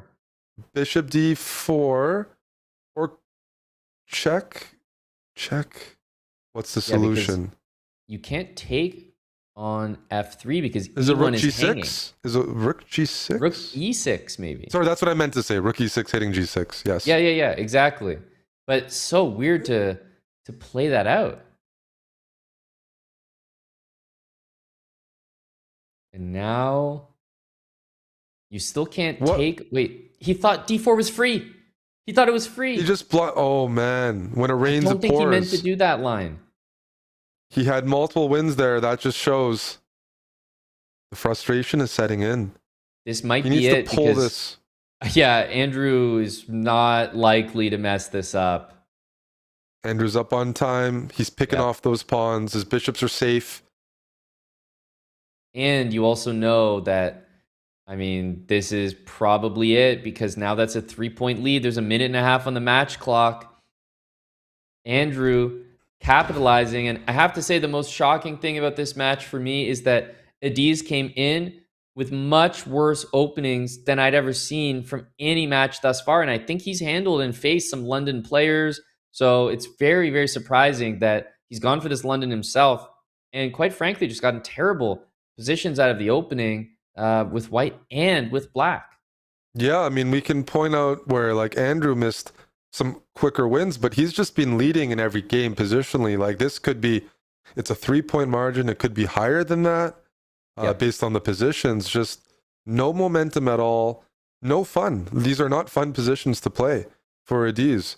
And you're not going to, take down a veteran like Andrew without really bringing it to him, which we saw Arjun do yesterday. Andrew has probably elevated his level. He didn't mouse slip, blundered fewer times. This was a very clean bullet session. Yeah, and he changed. The blunders that I've seen from Andrew in this match, they used to be maybe giving up his own material. Now he's just taking material from his opponents, which is a much better type of blunder to have in your game. Yes, you're leaving points on the table, but no, this is a lot just better. Taking everything from Ediz. Yeah, he's also happy to trade that. There you go. It's another pawn. Thank you. That Andrew likes taking pawns, and if there's not a lot of risk there, he'll definitely do it. And he wasn't in positions where there's a lot of risk today. No, that's a free bishop as well. Yeah, always going for mate. Nice finish. Even better move. Wow. Knight h6, knight f6, take your pick. And the match clock has expired. We saw the congratulations from Adiz because he was no match for Andrew in this one. Andrew Tang defeats Adiz Gurel. It is not quite the time for the youngsters to take over bullet chess. Andrew moves on. He will face Nihal Sarin in the losers semifinal. That matchup will take place tomorrow, so you can look forward to that. But talking about things to look forward to, congrats to Andrew who crushed, but we still have the winners final taking place today. That's right, Alireza Firouzja is in action at the same time as France, I believe, who perhaps just kicked off in the World Cup as well. Alireza Firouzja, Arjun, Erigaisi. Eric, thoughts on that match upcoming, or maybe the concluding thoughts on the match we just saw that went in Andrew's direction? Keys to success, it kind of happened. Andrew played better than yesterday, like just tighter, had great preparation, and felt like Adiz just didn't get into his groove that match, which is credit to Andrew. Just never comfortable. And as you mentioned, you know, no changing the guard quite yet, but this is valuable experience moving ahead. These guys are playing some of the OG top bullet players in the world, and that's going to be very useful, give them a lot of experience. Speaking of, though, we have Arjun coming up next, who's a player that we're not as familiar with when it comes to his bullet level. It's another newcomer, so to speak, and his match against Alireza will tell us a lot. Exactly right. Well, you set it out for us.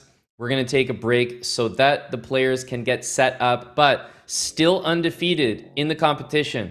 Alireza and Arjun, neither one will be going home, but only one will be moving on to the grand finals. So stay where you are because the Bullet Chess Championship, Alireza and Arjun, is right after this.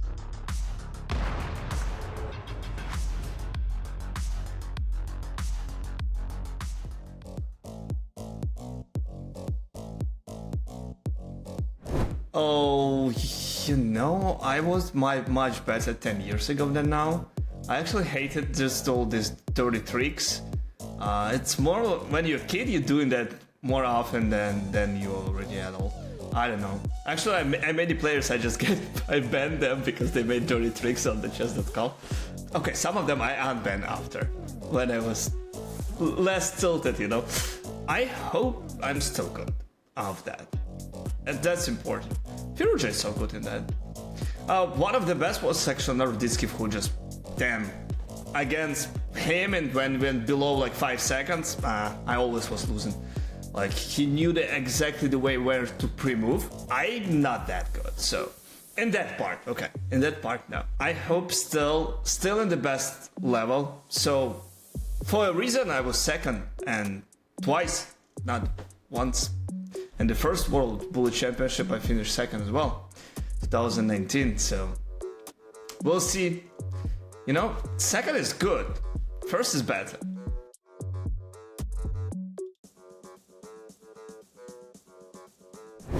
I didn't have a coach like that. I mean, in general, I had a coach who lived in different city, and we met once in 2 months or 3 months. So I just didn't have a coach. We can say it like that way. But if I would have it, he probably will say that, yeah, that's not good. I think Bullet acceptable to play even for young generation. I mean, maybe it's not 1,000 games a day to play, but why not? It's help you to just take decisions faster, right? And your calculation speed increases as well. I think it's not that bad.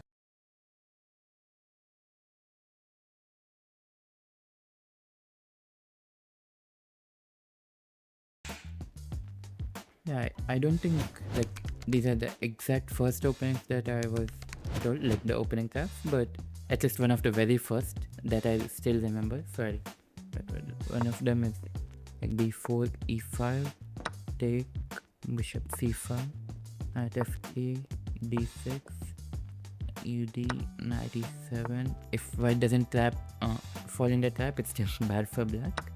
But if it's taken, then take, and you win the queen. But the thing with this is like at amateur level, black can still lose because it's not like black has a queen, but white still has 2 pieces and some compensation. So this is one, and I think the other is a bit better because it's more sound. So d4, knight f6, d4, e6, knight d3, d5, take, bishop g5, and here you go knight bd7. If white thinks black lands with this tactic, then white is take. There is this intermediate move, bishop b4, and now queen d2 falls. And after take king d8, it's black who is a piece of.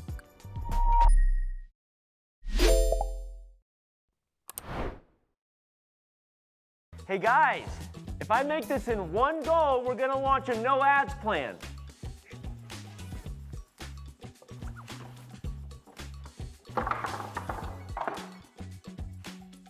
Does an own goal count? Hey guys, new plan. If I make this shot, we're gonna launch a no ads plan. Hey guys, last try. If I make this bullseye, we're launching the no ads plan. No more questions. I did it! I made the bullseye! Do it! Launch the no ads plan! Love chess but don't like ads? Sign up for Chess.com's no ads plan and play chess ad-free.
Welcome back. The Bullet Chess Championship continues.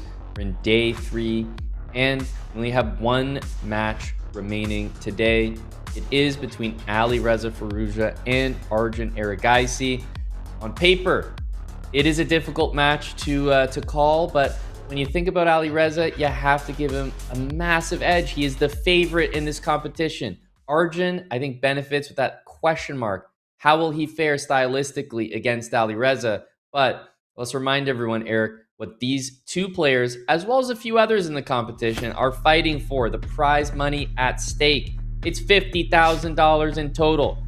First place, $10,000, 8 and 6 complete the podium for the top 3. And most importantly, everyone is getting paid to play bullet chess here. Alireza against Arjun. What Arjun has done in this event thus far has been impressive.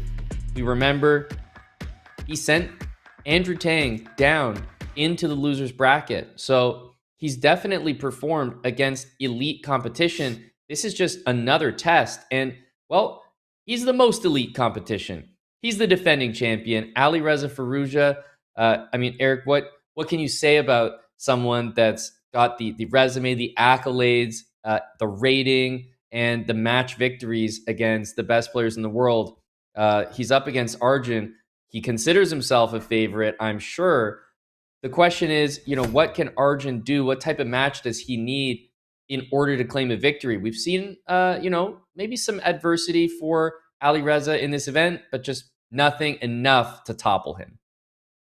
Yeah, it's hard to picture many ways for Alireza to lose when you think about this matchup against Arjun. Arjun's won. He's won it the hard way. He's had tie breaks, and he's not the most experienced bull player, so he's not resorting to winning time scrambles. He's not the fastest guy in the world. He's fast. Everyone here is fast, but he's not winning all these pre-move battles, time scrambles, you name it, opposite bishop endgames. He relies on his chess moves. This is the pressure he puts on his opponents, playing these highly tactical positions. This is the toughest test of them all. It's Alireza, who thrives on both ends of that. A dynamic defender, right? A brilliant attacker. And Alireza's faced some of the best of all time in that domain, playing matches against Hikaru, against Magnus, faring well against them. Faring well, beating Nihal in a really tough match, but he still won by 3 points.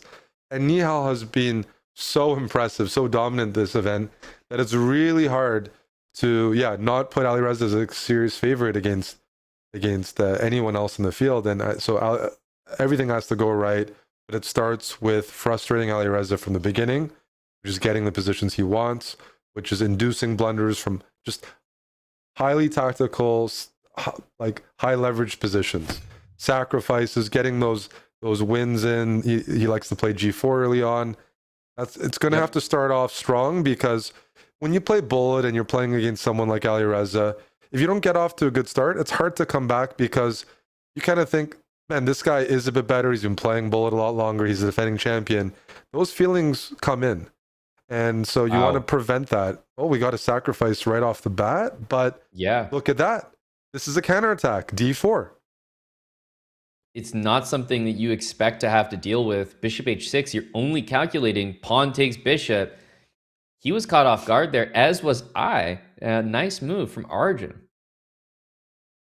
Yeah, I don't know if that's a pattern he knew or whatnot, but this has yielded a extra piece here. Although with complications again, Rook H1 coming in. Yep. But a good start H1, is maybe F4. So important. And the other, important detail about this is now on the clock. So tons of time here. Alireza in game number 1. He's back in it, and Black has no development. The queen takes E5. There's knight F6 check.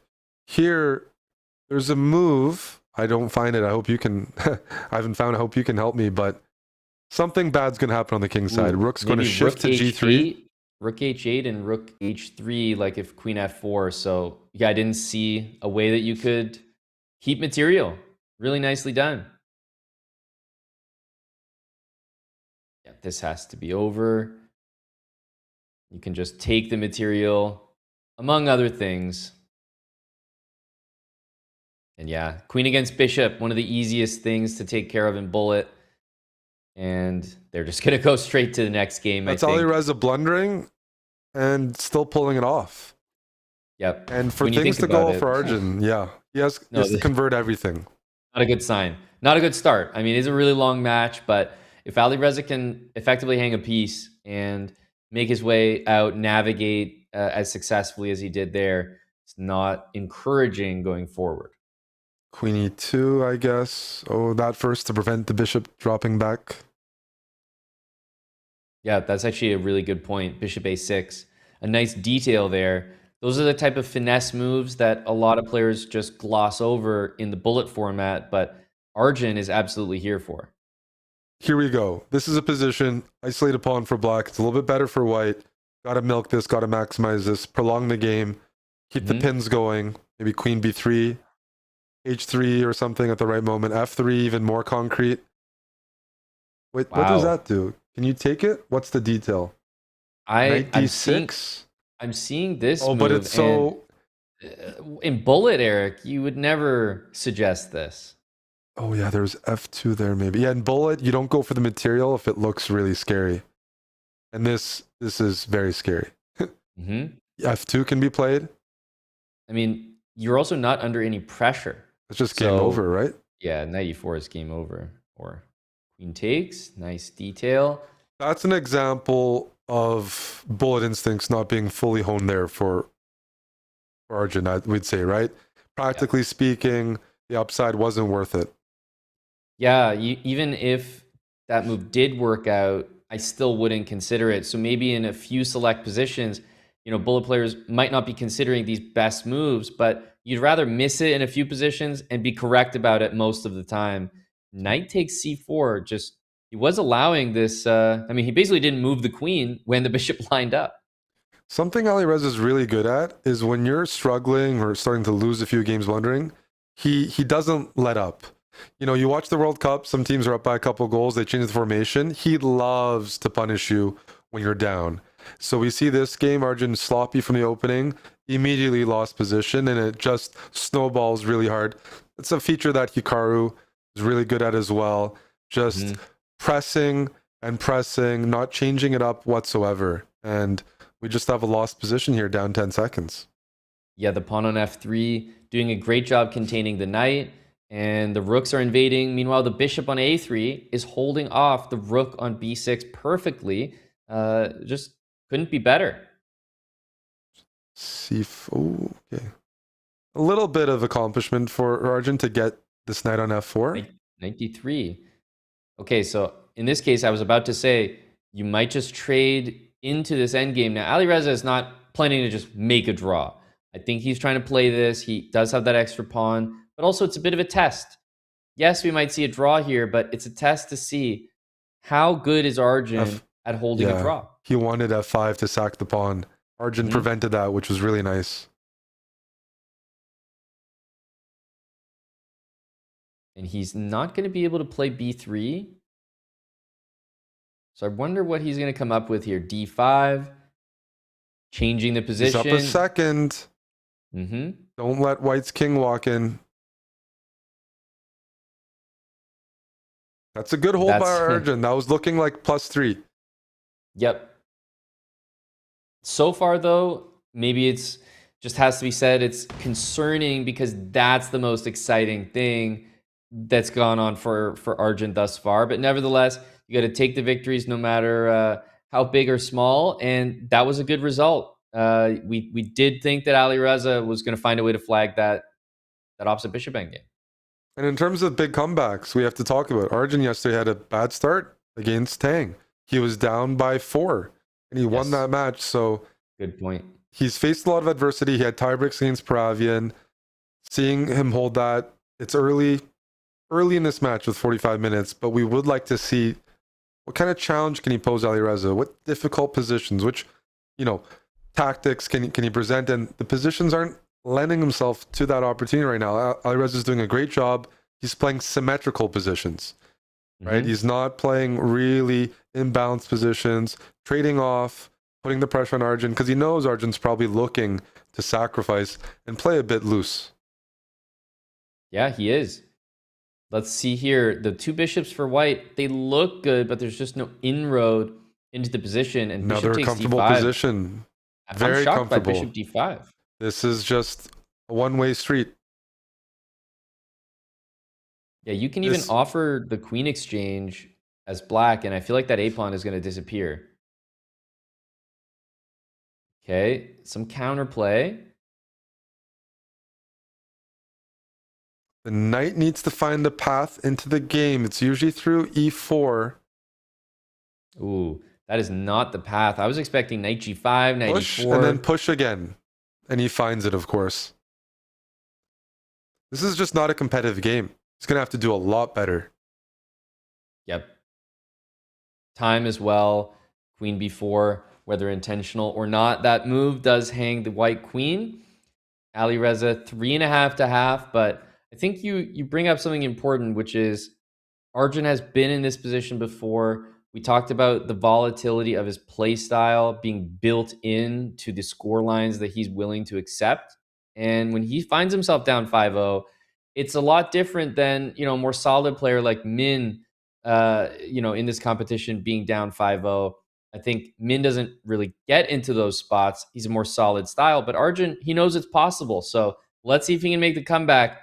But obviously, he's done it once before. It does not mean it's a good position to be in. Yeah, but he needs the positions as well.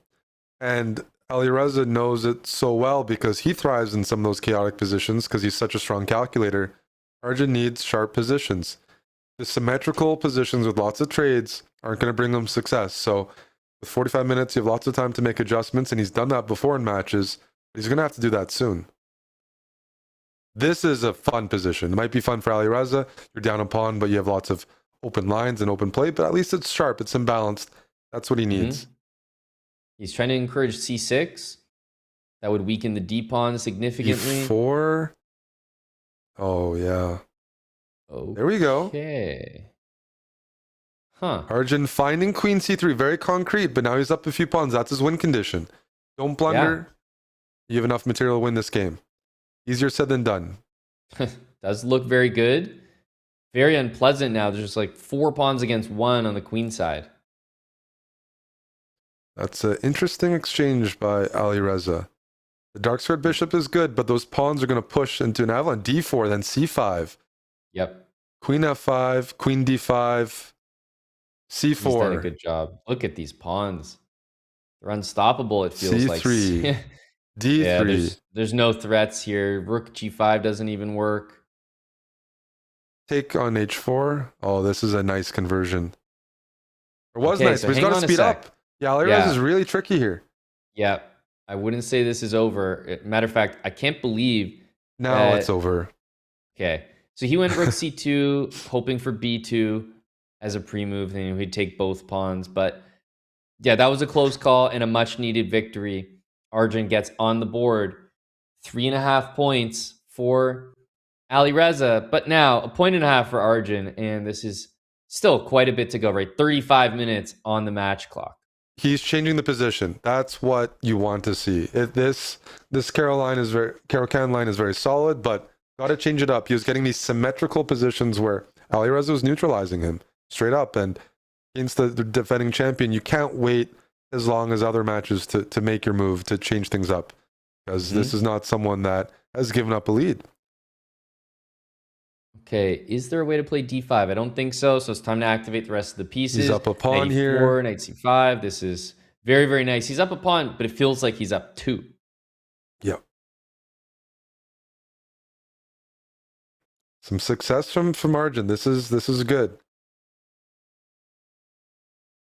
Yeah, maybe rook a6. The bishop on f5 guarding knight d7 is very helpful. The rook is tethered to the knight on d5 as well.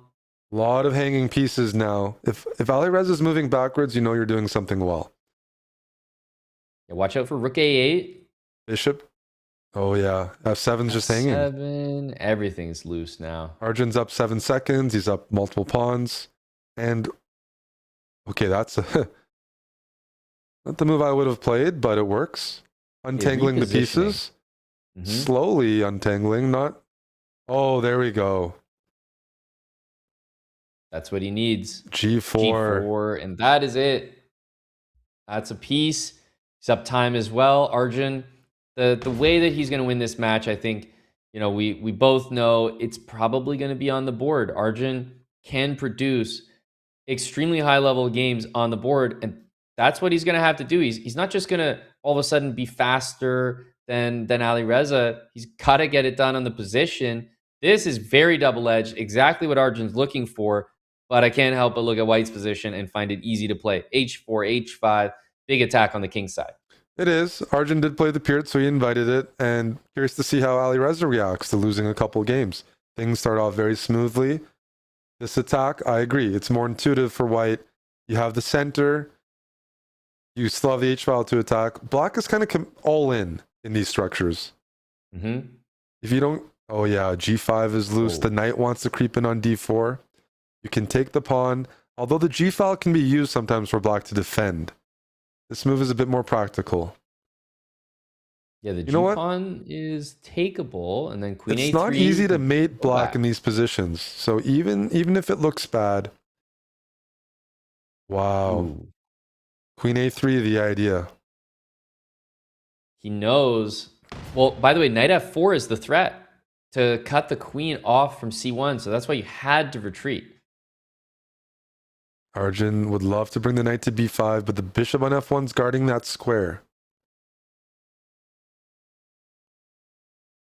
Thing is, black is a bit all in that the only idea is queen a3. Yeah, I want to support the position here for black, but it's just all on queen a3. It's just one idea, and white's happy to sack and give up pawns. At some point, rook f5 has to happen. I just don't believe in black's position when that's your only idea. You can even play a4 if you really want to. And here comes the queen. Yeah, queen h1. Here comes the queen. Queen h1. We're That's expecting, over. but he's down to 2 seconds. Whoa, what happened to the clock here? 2 seconds. Arjun's throwing all the pieces. Wait, what? What? What? Did we all just forget about the clock, including Alireza? His position was so easy to play. Did he just? Yeah, And Arjun using I those think- bullet moves, throwing the queen away, throwing the pieces, because flagging works. That could cause a little bit of have to- frustration. That has to be on me, but I felt like there was a moment where the move stalled as well, and all of a sudden the clock disappeared. But Alireza was on the same page. He was just playing the position. It seems that in that game, Arjun, yes, he was going down, but he was playing fast. Sometimes you just don't expect it. You know, a player that No, you're you faster don't. than, you just hardly ever assume they could ever be up on the clock against. No, he's displaying a gear that we didn't know he had. And Arjun, again, this is a sharp position, imbalanced, way better than what we saw earlier today at the start of the match. Great idea from Alireza, give up a pawn, open up the pieces, counterattack, because Arjun's not one of those guys you want to give the initiative to. Knight f4 is coming. This move makes What a a lot sharp of sense. position. This is insane. f6, bishop e6, pieces are being sacked here. Yep, the bishop's coming. Knight f4 is no longer played. Alireza activated pieces from a position that looked like he almost couldn't move. But now black has the initiative, and this is such an initiative-driven position. If Arjun can defend this, this would be remarkable. But he's fighting. These guys, they solve positions tactically by attacking the other guy. King f2. Wow. So calm. Yeah. Where's white's attack? Because you're going to lose on time if you keep needing to find defensive moves. Yep. And the queen switching sides. It's loose. Everything is falling apart here. The knight can come into position. Oh no, this is a disaster. Yeah. Bishop h3. The bishop is hanging as well. 5 seconds, not enough. This is why we say the initiative is so important in bullet chess. At a certain point, if you're just reacting, you're going to lose on time. You have to deal with all these checks. That was unpleasant. That's the kind of chess, though, that will bring him success. He might lose, but it's the type of match he wants to have. Sharp attacking chess. Alireza got the initiative first that game, but he's making inroads in terms of the positions that he's getting. Bishop g5 sometimes. Tickle.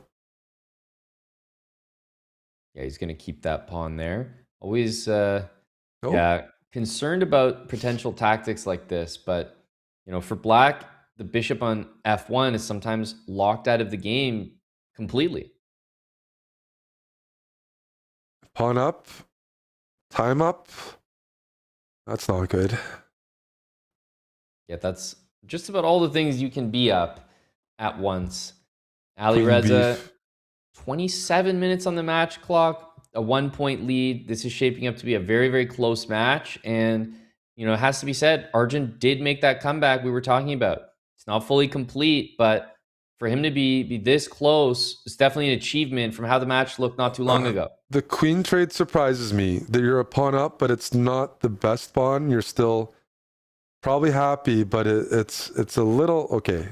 You might have c5 at the right moment. It's not the best pawn is the point. The knights can sometimes maneuver and blockade. And we're seeing that in action. 96, 97 shuffling.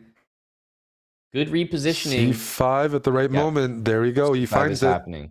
Walk the king along. Yes. Force the king further back. And then you can play king c6 after bishop check, for example. E4 is That's a nice- helpful. King c6, king d6. Ooh, I thought that you wanted the king You just put back him in around. Yeah. This is definitely not ideal. White's probably still got this, but you're going to have to go back around here. Yep. Black can react with king e7. Knight c7. Oh, he's going to collect the pawns. Yep. Well done. And he's up on time.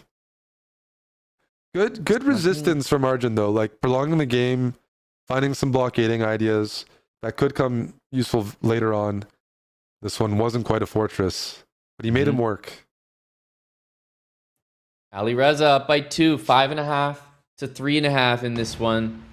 And early on, it's looking good for Alireza, but you just feel that these aren't totally smooth games. I feel that the style Arjun has is really testing Alireza, but Alireza just always seems to do enough in every single match we've seen. He adjusts. Maybe early on it's not perfect, but he finds a way. I liked Arjun's e4 game. He's switched back to d4, but he's queenside castling. That's his attempt at imbalancing it. But it doesn't seem to come from a position of strength. Like, this is just bad. Black gets the attack in first. It definitely is, but at least Queen White d6. is definitely getting an attack. Bishop e6. Wow, he's sacking on e5. Wait, bishop check. Knight e6. Knight g6 knight and g6. h5. h5. He's found it. Oh, this is a nice solution. Gorgeous. I think that's And force to be mate. fair, for Arjun, that wasn't that hard to spot. It was extremely provocative from Alireza to give him a few checks. Right. He's going to be unhappy because he had the initiative and just one moment, one slip up, Arjun will make you pay. But this is it, right? The position, we know that it wasn't that good. But Arjun also did. He just knows that in a position that might be worse for him, he can thrive. He prefers those positions. He'll take the risk. And look, if you defend perfectly, you deserve the win. Alireza couldn't do that there. And if Alireza can't do it, it means the position was probably one that required quite a bit of precision. Yep. So just keep playing imbalanced positions, not asymmetrical positions. Arjun loves to play g4, open up the g file. It's a risky style, but that's what's necessary to take down Alireza. h4, g4. If the rook moves from d8, we might see knight g6. Alireza's running out of pieces to throw in here. At the end of the day, you are up a pawn as black, so you can't afford to just offer trades and say, in the end game, I'm doing better. Even Nice here, you got move. the outside pass pawn, queen f6, stability. Yep. Bishop c6 next, maybe. Maybe, yeah. No, it's a really strong move there. d5, but black's gonna play rook b8 and try to send that pawn forward. Knight d3 to blockade. Knight b2. This is a great position for Arjun to push here. Get the king to d6. Keep the pawns on the board. Rook b5. That's it. He's looking. Yeah, well, he's trying his best, but Alireza is no. very tricky. You have to watch out for that knight. He might trade here. Well, you can. It's illegal. Don't listen to me. Now you well, he traded. found a way to make it legal. It's just so hard to corral this Watch knight. out for the time scramble. There's a fortress. The king can come in. Yep. Arjun might have to sacrifice soon. Oh, but he's waiting too long. He's going to get flagged but- here. Yeah, white wins these. Knight f1, knight g3, and And the pawn's on a basically, dark square. Yeah. Guaranteed win. You can even take the pawn. Yeah. Unfortunately, Arjun needed to spot this idea sooner because it was pretty clear to us that he was going to get flagged as soon as that fortress was set up where the king couldn't jump in. Knight's just going to win a time scramble every day of the week. Mm-hmm. That's correct. We got the hanging pawn formation here. Alireza just kind of harassing the queen. I don't know that he's necessarily making, moves he thinks are the best, but they're annoying. And now the pawn structure has changed. He's going for the light squares in the center. Gonna take that pawn maybe, even though it's risky. Oh, you're not taking the pawn. Feels like black's making progress. Maybe f5, even though it's sharp. Alireza can handle it. Oh yeah, f5 is knight e2 check, I assume was his idea. Although the knight might be stuck, although you have rook b8 and oh wow. Bishop a6. Yeah, that's dangerous. Now you can trade. Now you can win material, and this is you have the wrong pieces to attack. The light squares are lacking. Queen d5. Rook b1. There's no attack for Arjun here. Let's see what kind of defense he can put up. Yeah, you can push forward with d5. Try to get a little bit of space. Bishop d6. takes. He spots it. Yeah, he's going to spot that every day of the week. That's so unpleasant. That was the source of counterplay. Oh, clinical. Clinical. There drops the knight. Yeah, there's knight g5 after, but Alireza immediately spots knight e5 and the resignation's coming. Yep, he had the next move ready. He's up on time. He's up, a full rook, and that will be resignation. It's opening up here a little bit. We just passed the halfway point of this match. Remember, it's a total of 45 minutes. There's 20 of those 45 minutes remaining, top left of your screen, and now it's a 3-point lead for Alireza. It has been a tough start for Arjun, and then a comeback. Now it's happening again. I think it's right at that point. Probably one more loss at the most before he needs to rein it in. So big pressure on Arjun to make this comeback start, almost immediately, Eric.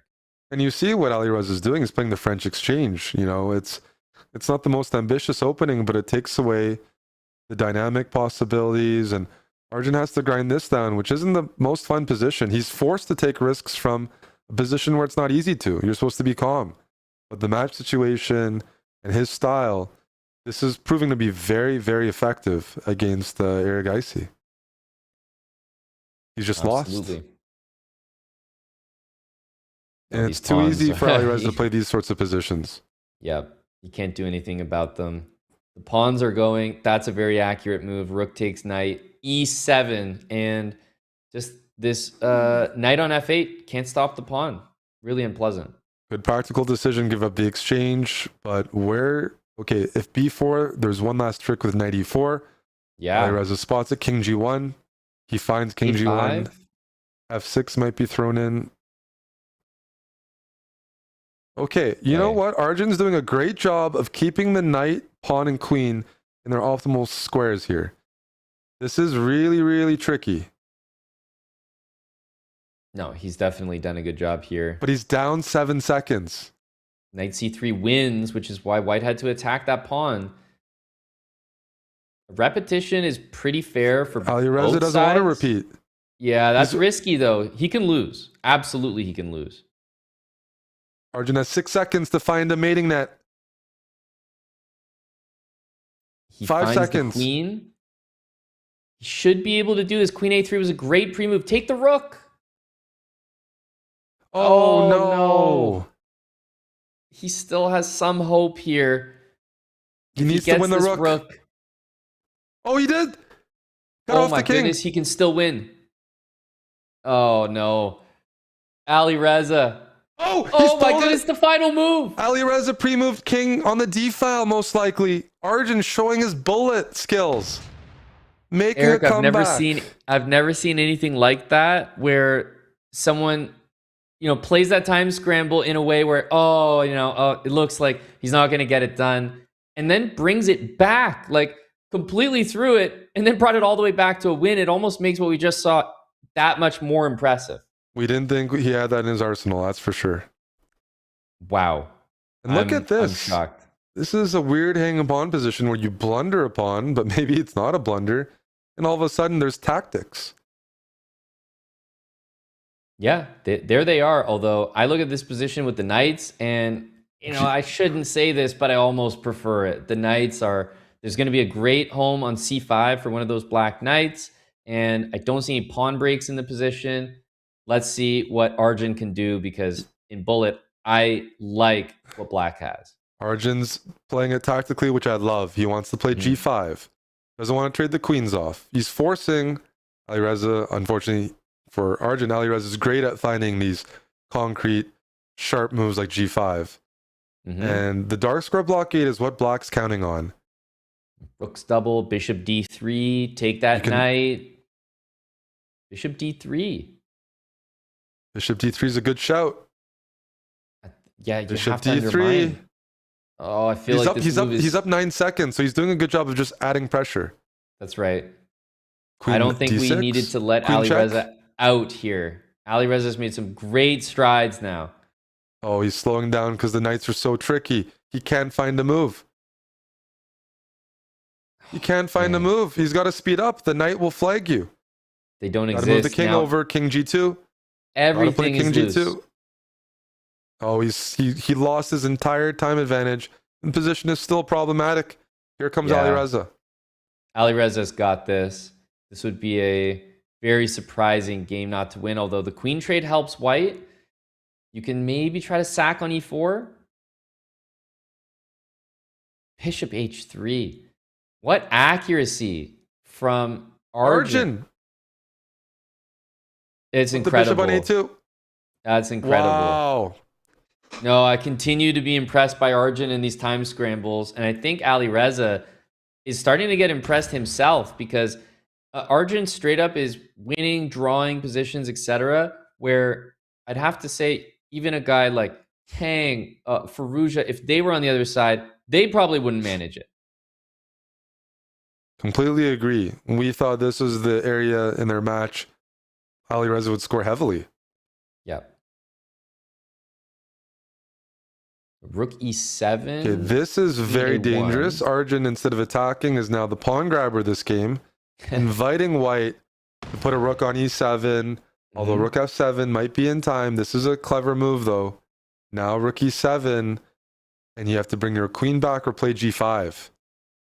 But, okay, I didn't see this move, although it seems like this is a good refutation. And that's almost mate, Amon. Take on g7. Take on g7. Yeah, you have to take the queen. There's no now. back rank. It's covered. Save the bishop, and this is a Problem position. is, yeah. Just play h3. You don't need to do a lot. No, it's very tough to play here. You're just passive for the rest of the game, and your king is cut off. You're down on time. That's the most important thing. The king cut off. There's not much to offer. Check. The bishop's going to reposition. Oh, he's allowing the bishop to get to f4. Tough. Yeah, you can go h4 check as well if he's interested. Rook f8. He's going to win that pawn. Ooh. He set up bishop d6. Very tricky, Alireza. Bishop d6. He was baiting it. And look at that. Now bishop d6. King takes bishop. Clinical conversion. Now the lead has, it's extended again to 3 points, 9-6. But Arjun's done a great job not letting it get out of hand. And there's 13 minutes left. So this match, Eric, is well within the striking distance. Remember, it's a win by 2. So, even just one more win and starting the next game, if we were at the end of the match clock, would be sufficient. So Arjun has nothing to worry about in terms of having enough games or closing this margin. It is, but it's putting him in a pressure spot where he keeps having to win with white to keep it within 3. He needs to break this pattern. I like the position. I'm waiting for g6. I do too. The floodgates are going to open. He's happy to play king f1. That rook is staying on h1. So when g6 is played... And now it's even better. I wouldn't have even taken on d5. E6, hitting the rook. This is Arjun's style of chess. Takes and then g6. G6. Yeah, that's what you want. But Alireza is a very tactical defender. He's very good at prolonging these games. c8 check. So sharp here. Incredibly. Knight d2, king can just walk to f2, and there's no more checks. Queen c8 now. Yeah. King And then takes take the pawn. knight. And then take the knight. Looks crazy, but there's nothing you can do as black. There's queen Arjun g8. is very comfortable with his king wide open. He knows he has checkmate first. Rook d5. Look at that. And I think now time's a rook takes factor. g5. Rook is f5? the Oh, rook safe g5. move. Yeah. Very nice, Amon. And there will be mate here. Arjun continues to keep this match close. It's a 2-point lead, then a 3-point lead. The question is, can it be reduced to 1? Then Alireza might start feeling the pressure of the situation. We have seen leads change hands, and in Arjun Erigaisi matches, I feel like they changed the most. This is absolutely what you expect. If you're an Arjun fan, this is how you might have expected the match to go. This is what you're hoping for. Yes, down early. Yes, down in the match, but he, among probably everyone in this competition, is the number one player that has shown and will continue to be able to make these comebacks. And he's getting a good position in the French. He got an IQP. It transformed into this structure where black is just better. You know, even material, bishop pair, he's got a workable position. Rook takes c. Yes, rook takes there, bishop c5. Huge find. The energy is starting to shift a little bit, and Bullet is such a momentum game. e3? Arjun is okay. He's going to trade the rooks, allows the rook into d6. I thought e3 but things was are defended. Yes. By the way, you could still play e3 there. Very nasty. Okay, I would got say this is a because, must-win because it's the best position he's had. Yep. Just for the 21 seconds, he's down 10 seconds. He I is do slowing think, though, down. the pawn should be like you should be able to win material for G4? this pawn. I don't think it can be stopped. G4 is played. Rook takes e6. You might need b4 at the right moment as well, right? I would take on e6 and play a4. e4? This I do not like, but how is he gonna? Is he gonna Rook make takes that draw? b4. He's No. going to force him to do bishops, 2 bishops. It's not a bad idea. He's gonna keep the rook for now. This is going back and forth. It's so difficult to make progress. He needs to kick the king off of e2, or he's going to get losing flagged. this would be so frustrating. Bishop f3, he has it now. Oh my goodness, the time. Bishop Does rook c5. takes d5 if he wants it. Alireza is playing for the win as well. Arjun is too. He's not taking. Oh, wow. Oh, what a fight.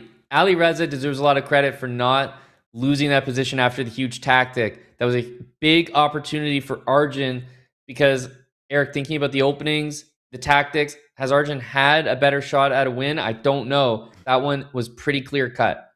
He hasn't, and that one is going to sting. Fortunately for him, he's got the white pieces. Very dynamic king and pawn position. This just looks good for white. This is an Arjun automatic I got mated game. by him on the black side of this like a month ago. I still remember what happened. It was really, really brutal. I mean, Arjun, I'm surprised he didn't play knight b5 there or something. Like, all he's ready to Knight do is, takes. knight d5, takes even on h7 is in the air. Yes, knight e7 check and take on h7. He's looking at that. Yep. Because the queen on h5 guards d1. But there's So you queen can e6 and maybe queen h6.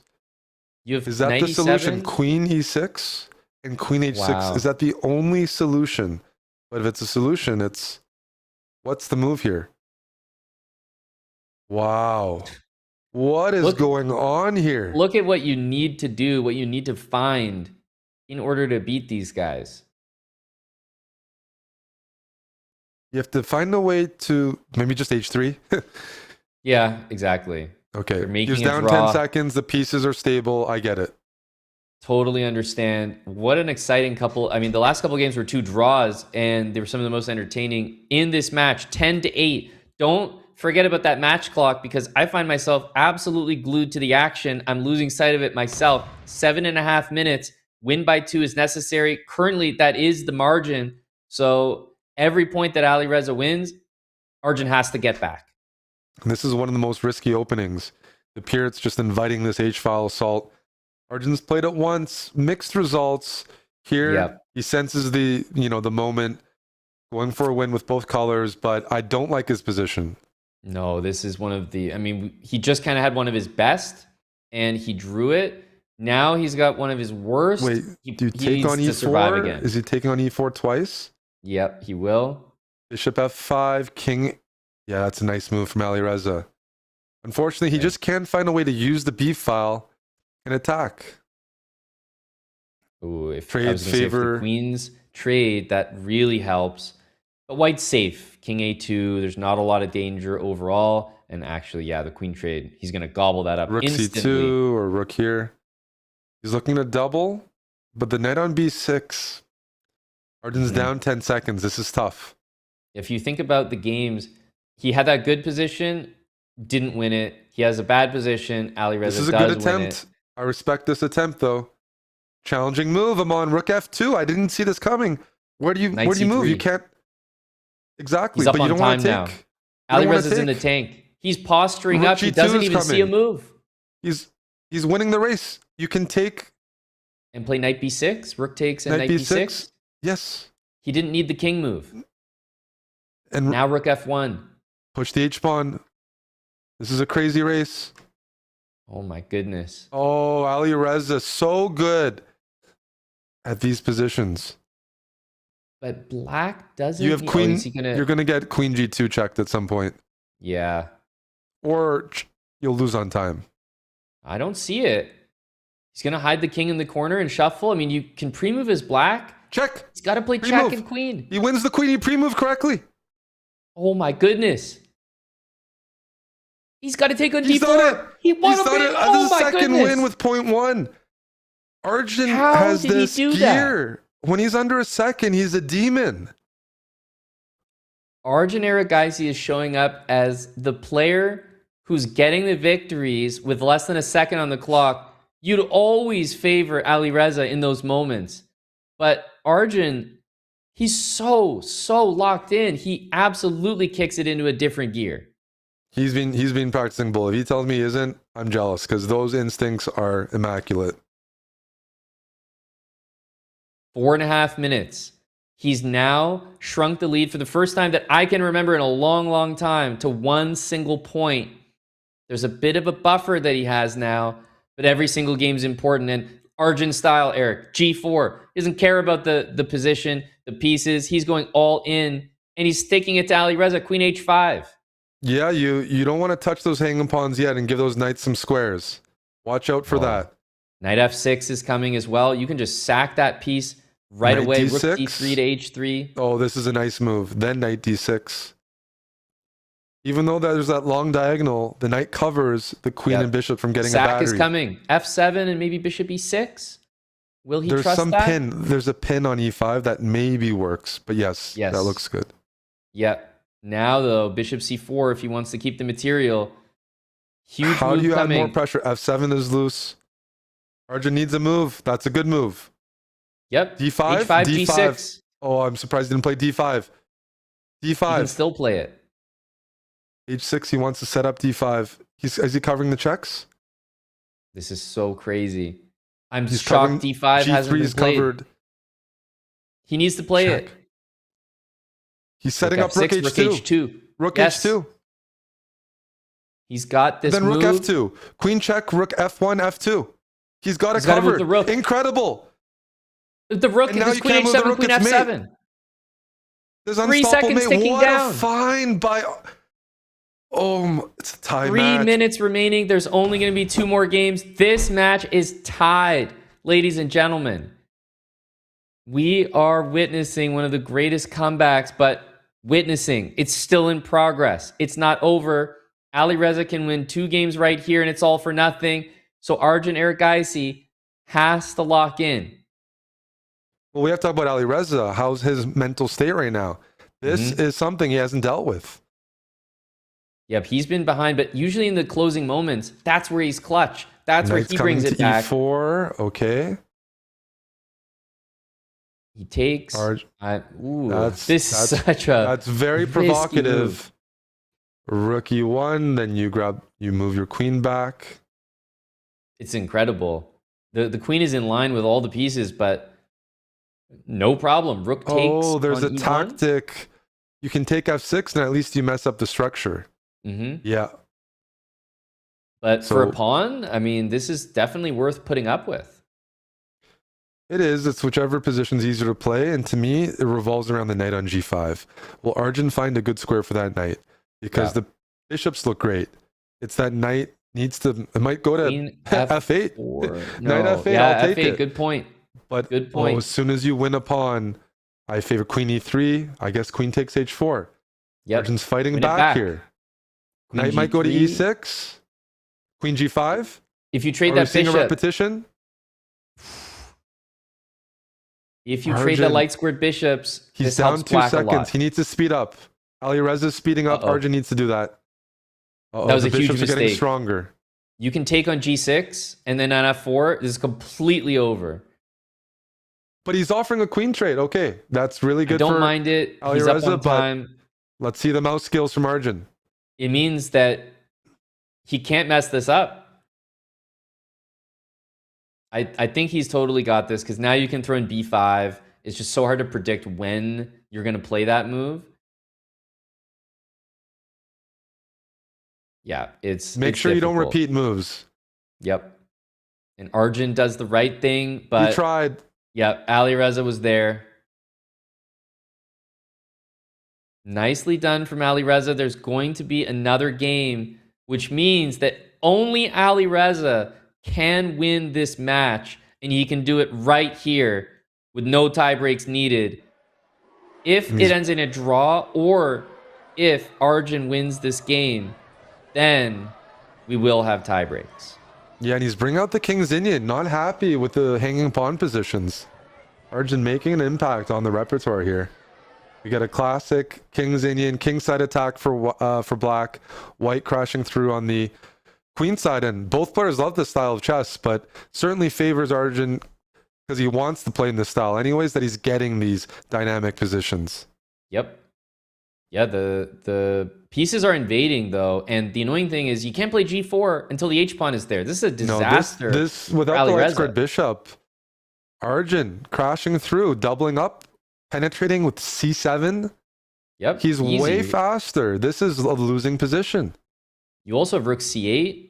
Depending how you want to trade pieces, you should be able to almost force things. Even queen takes b8 and rook c8 if you want to trade.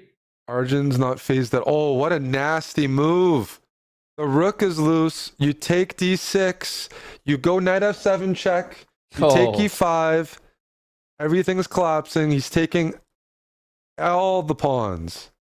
And there's no attack for Yeah, there's Alireza. queen c2 to trade if you want to do that, but he is looking for more. Every pawn just disappeared. There's nothing left. And Alireza, if he wins this, that will be something. d6. If knight takes pawn, there's bishop e4. You can Rook take on d1. f6. It's mate. Yeah, you can It's mate on take. g7 almost. Queen e4 check. Oh, what a find. Arjun's equalizing. What a find. And it's 11-11, all tied up. And may we remind you that this was once a, 3-4 point lead for Alireza Firouzja, he's not out. He can win this match, but we are going to tie breaks. This is the format for tie breaks. Remember, they are playing 10 more 1+0 games. If at any point during these 10 games, there is a 2-point lead earned by either player, that's the end. But if they keep going back and forth, it stays tied, a lead of 1 point. That's okay. But if we get to 10 games, nobody's won by 2, all 10 games are played, whoever is leading, that's immediately your winner, even if it's just by 1 point after all 10 games. And of course, if it's still tied after 10 games, they just keep playing until, Eric, we get a decisive result. These guys are so ready for this tiebreak to begin that we are getting back into the action right away. This was why this format was created. This type of tiebreak. Here we go. Arjun, the momentum is totally in his favor. He's higher rated. In the last moment. Yeah. Yeah, exactly. Even in the last moments, he made it happen. He was clutch when it mattered. But now the pressure's really on. Yeah, I'm curious. There was a very short break for the players, but Alireza is struggling now with black. to get the positions that have brought him success. I think Uh-oh. he's the one that needs to make adjustments. But as I say that, this is a disaster of an opening for Arjun where he's Yeah. dead lost, just This completely is, dead. This is over. The worst position we've seen either player get. It feels like, yeah, I'm actually wondering what the opening was. How did we get here? Because whatever it is, don't do it again. Yeah, you just have pieces that can't move. There's a knight that doesn't exist. I guess sometimes the good thing about bad positions is, you know, you don't have many moves to even consider. That's why he's moving back and forth. I would maybe, knight- as white, I would probably want to do, oh, bishop b5. Oh, yeah. I guess maybe rook takes b5. I might even This sack. is so bad. Oh, man. Oh, There you go. Alireza with That's the what he breakthrough. needed. Yeah. Unpleasant. There's bishop f5. Arjun's surviving, relatively speaking. He is. He needs He's this down to on be a time time. scramble. That's the problem. You're But playing I'm without a knight. impressed. Like I would have like mentally checked out of this position with black long ago. Oof. Alireza's going to shift, try to get a rook. Oh, there goes the back rank. Yep. Trying to set up a mate. Yeah, rook e7. Really good attempt for how bad the position was, but more importantly, a really bad opening and a really bad start to this tiebreak. Remember, He's this is been how here the tiebreak before. works. Two points is all you need, meaning Alireza is at match point once again. Alireza trying to play a more solid opening. Avoid maybe the pure hanging pawn positions that have brought Arjun some success. No more King's Indian experiment. So this is more symmetrical. Is it a bit better for white? Yes, but not much. We see, oh, knight e4. Tricky. Knight d6, get the bishop pair. Yep, Okay, so one this should way or have a another. lasting small edge for Arjun, but it won't be fireworks like we saw earlier. He's going to have to play a technical position.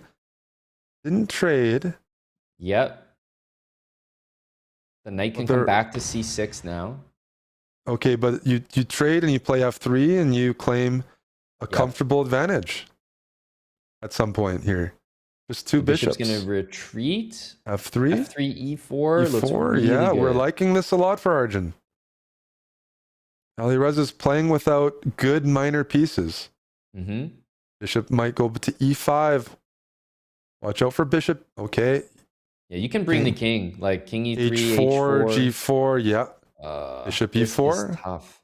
Really good position for Arjun to have in this must-win game. I'm also looking at the time. He's doing well there, but you can't let E5. He Alireza might sneak away. He might play e5 and put the bishop on f3. There we go. This is really bad for Alireza. Starting to can run trade out rooks. of space. Rook The c3 knight has maybe. nowhere to go. Okay, that's a bit timid. The knight wants to go to H5? c7 and He wants d5. to- This is a problem. H5. H5 is a F7. problem. Oh, rook Oh, f4 the check. counterplay is He's coming almost in. mate. Rook f4 is annoying. That's a desperate decision. He's down on time. That's the problem. Alireza is great at flagging these. Oh, now the pawn's defended. If Arjun survives here, downtime. The knight on he's d5 playing against the controls knight. too much. Yeah. You can pre-move rook g3. You have so many quick pre-moves, and he's going to pick up the bishop. This could be it. Alireza, he's up time. Unless he stalemates, Eric, this is a guaranteed victory. He will not make a He mistake. doesn't need to queen. No. Yep. No stalemates, no queens. And that's it. Alireza, 13 to 11. Wow. That's a sigh of respect, relief, all of the above.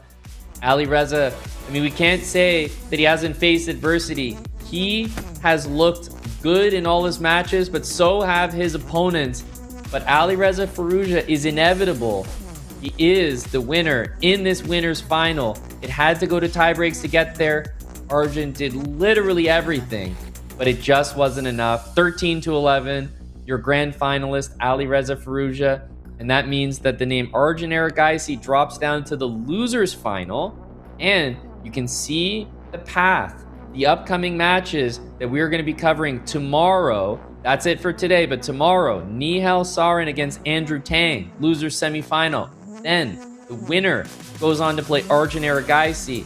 And the winner of that goes back to play Alireza Firouzja, who, by the way, Eric, is going to have an extra life in this double elimination format. So, I mean, what a match, a thrill to commentate. But Eric, your thoughts as they hit you after watching that thrilling match?